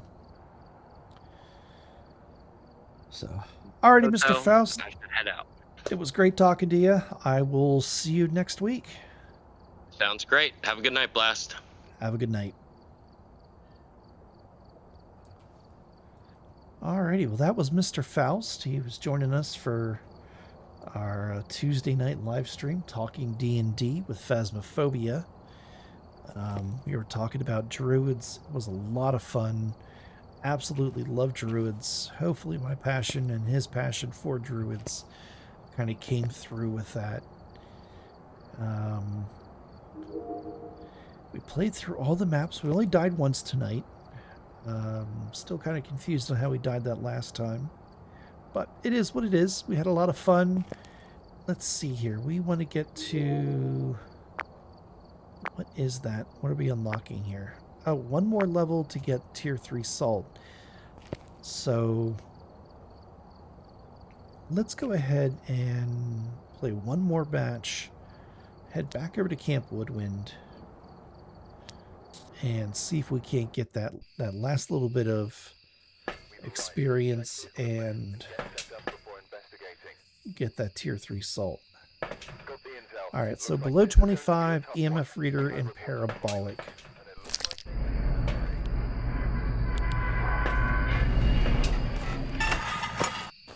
So next week,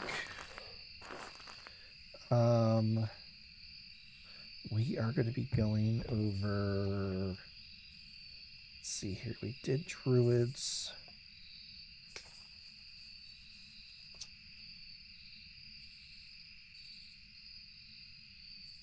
So next week's going to be fighters. And once again, that's going to be a lot to go over, so we're probably going to be starting at 6:30 again.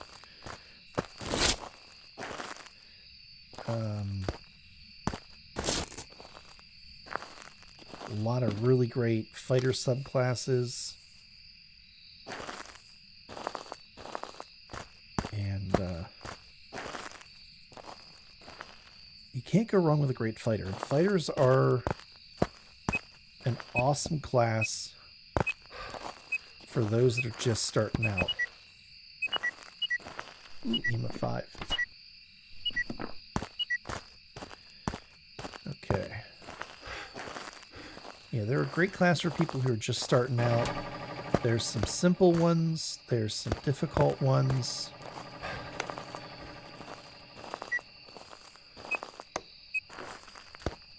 But there's nothing that should cause you to shy away from a good fighter.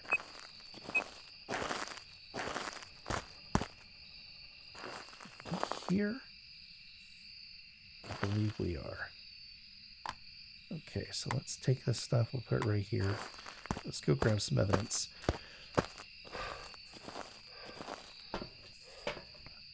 But yeah, if you like the Talking D&D, if you haven't seen the other ones, there's quite a few of them right now. We've done 5 or 6 episodes now. We're doing one a week. Every Tuesday, we are doing the Talking D&D. I know we're having a ton of fun with it. Hopefully you guys are too.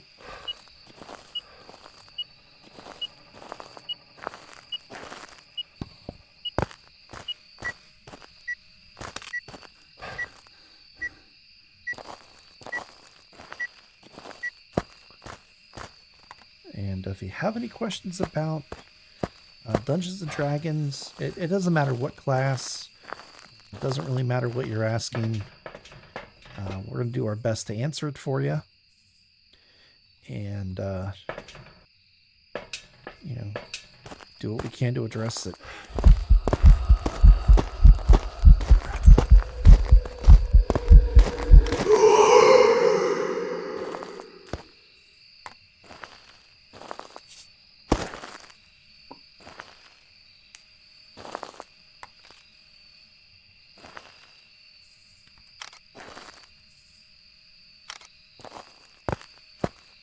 Okay. We know it's not a phantom. We got ultraviolet. We know it's not a djinn because it turned the breaker off.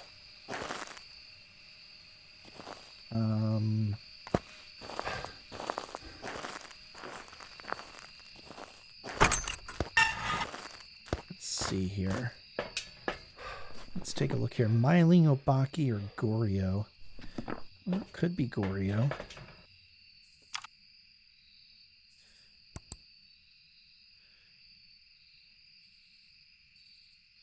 So I'm going to be right back. Give me 1 second. I just got to take care of something real quick, and I'll be right back.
Alrighty, thank you so much for your patience.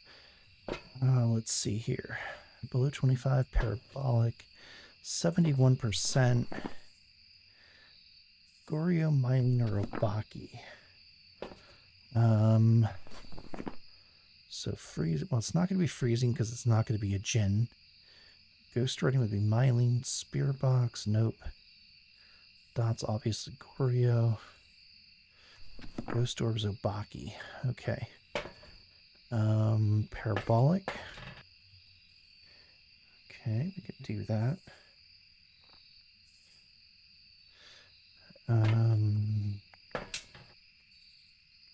Let's lay a crucifix down in case this thing decides to get spicy. How are we doing on photos? We need photos. We really do. All right.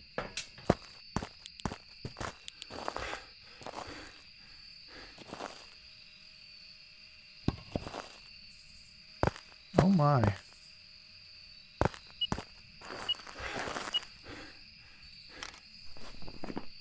What's that? Where?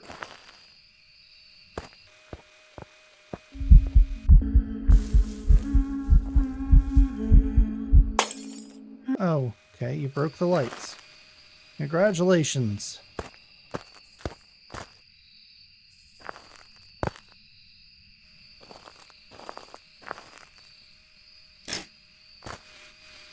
I'm gonna put that like right here.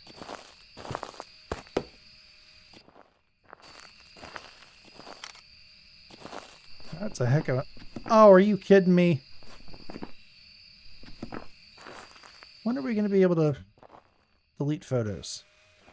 Huh?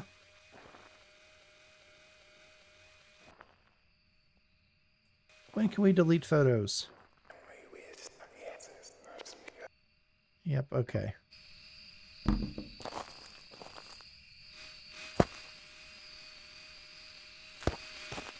Where my EMF meter? There it is.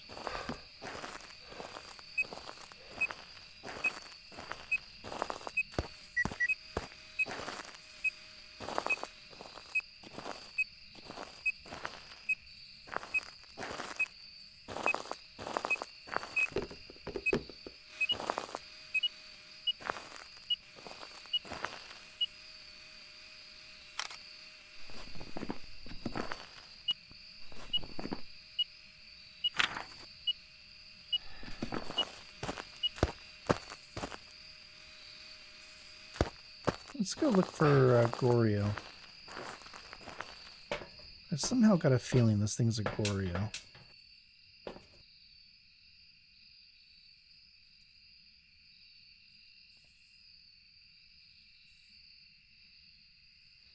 Because I'm not seeing ghost orbs.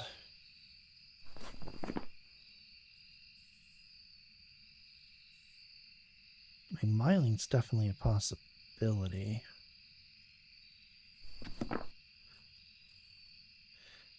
Haven't looked at the book, have we? Let me grab...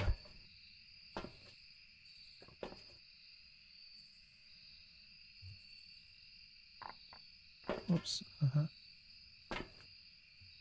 Wait, why is everything...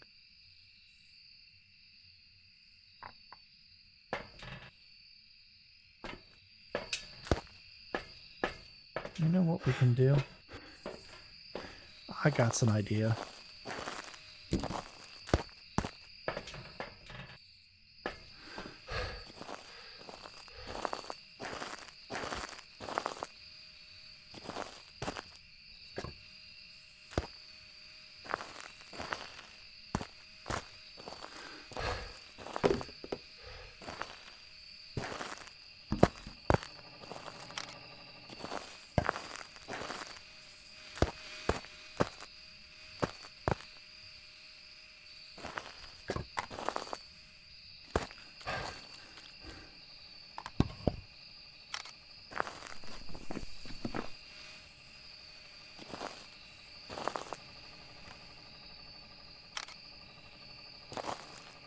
2, 3.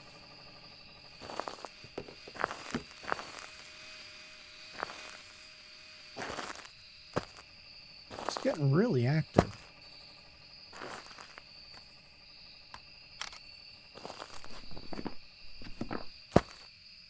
Okay, so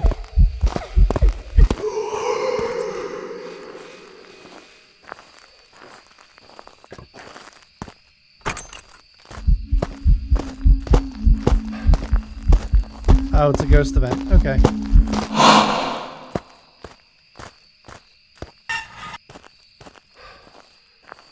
All right. So Goryo or Myling?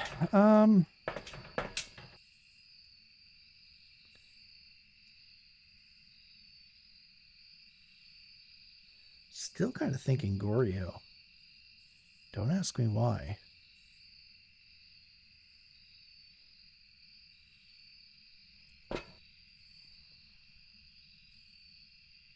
Well, we're almost below 25.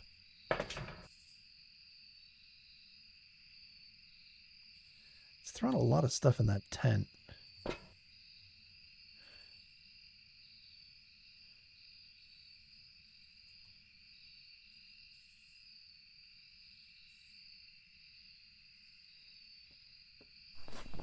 Well, Mylings are what? Ghostwriting, right?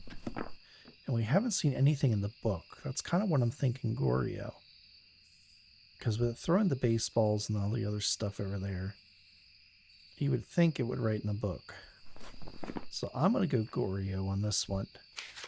We're full on photos. We did miss one. Overview, we got to get below 25, which shouldn't be a problem.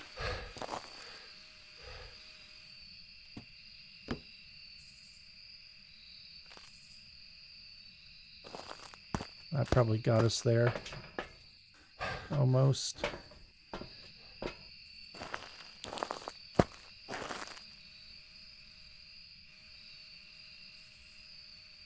Come on.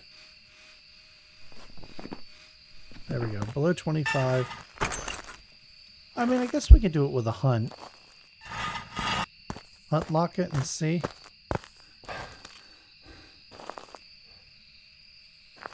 Why aren't you hunting?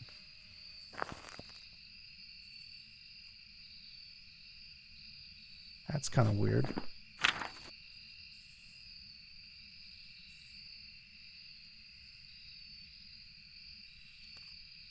I mean, it's still Goryo. Not like this thing...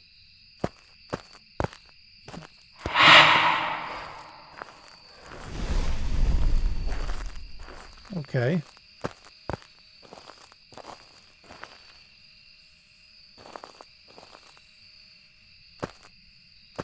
Wait, where's my lighter? Oh boy. We almost did it again.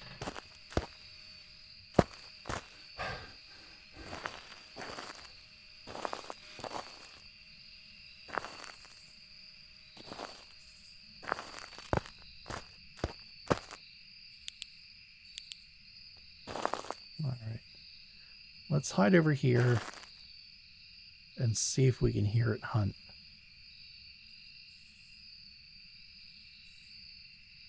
Should probably move the crucifix, honestly.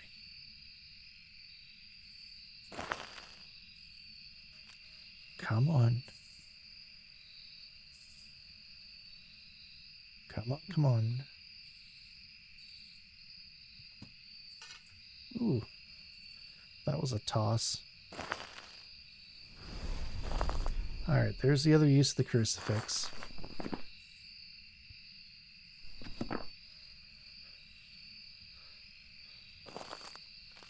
Come on. At least I believe this is a good place to hide. I'm not really sure. I mean, it'd be good enough to do what we need to do, and that's listen for footsteps. And we have... Oh, we got a hiding spot.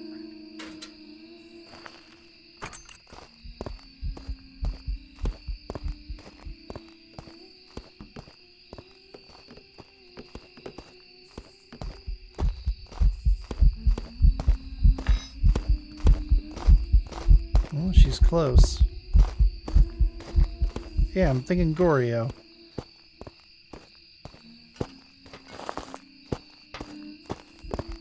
Yeah, this is totally a Goryo.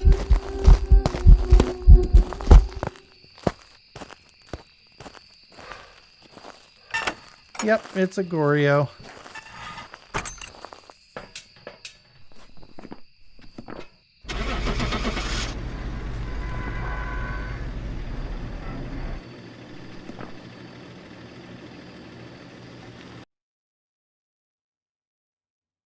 Hey, there we go. Welcome back. I've got some jobs ready for you. And we did find the bone, didn't we? I thought we did. Yep, we did. All right, cool. Yeah, if it wasn't for that one missed photo, we would have had perfect... Oh, we got a daily that makes up for it. Yay! Oh, we got the ding. We love the ding. Need the ding. All right. Well, I tell you what, after a couple of days there where it just seemed like couldn't get the ghost right, couldn't do anything right, dying left and right, it really feels good to have a good live stream. So, but unfortunately, I have to kind of call it here. So, if you like the video, if you like the stream, go ahead and give it a like, comment, subscribe. You guys are awesome. I appreciate everybody who's hit that subscribe button, but we want to grow this channel, and the best way to do that is actually by watching the videos. If you guys were to watch for an extra like minute or two, that makes a huge difference. The YouTube whatchamacallit, the algorithm that everybody talks about, one of the things it looks at is view times. And if you have a video with a very low view time, they don't recommend you as much.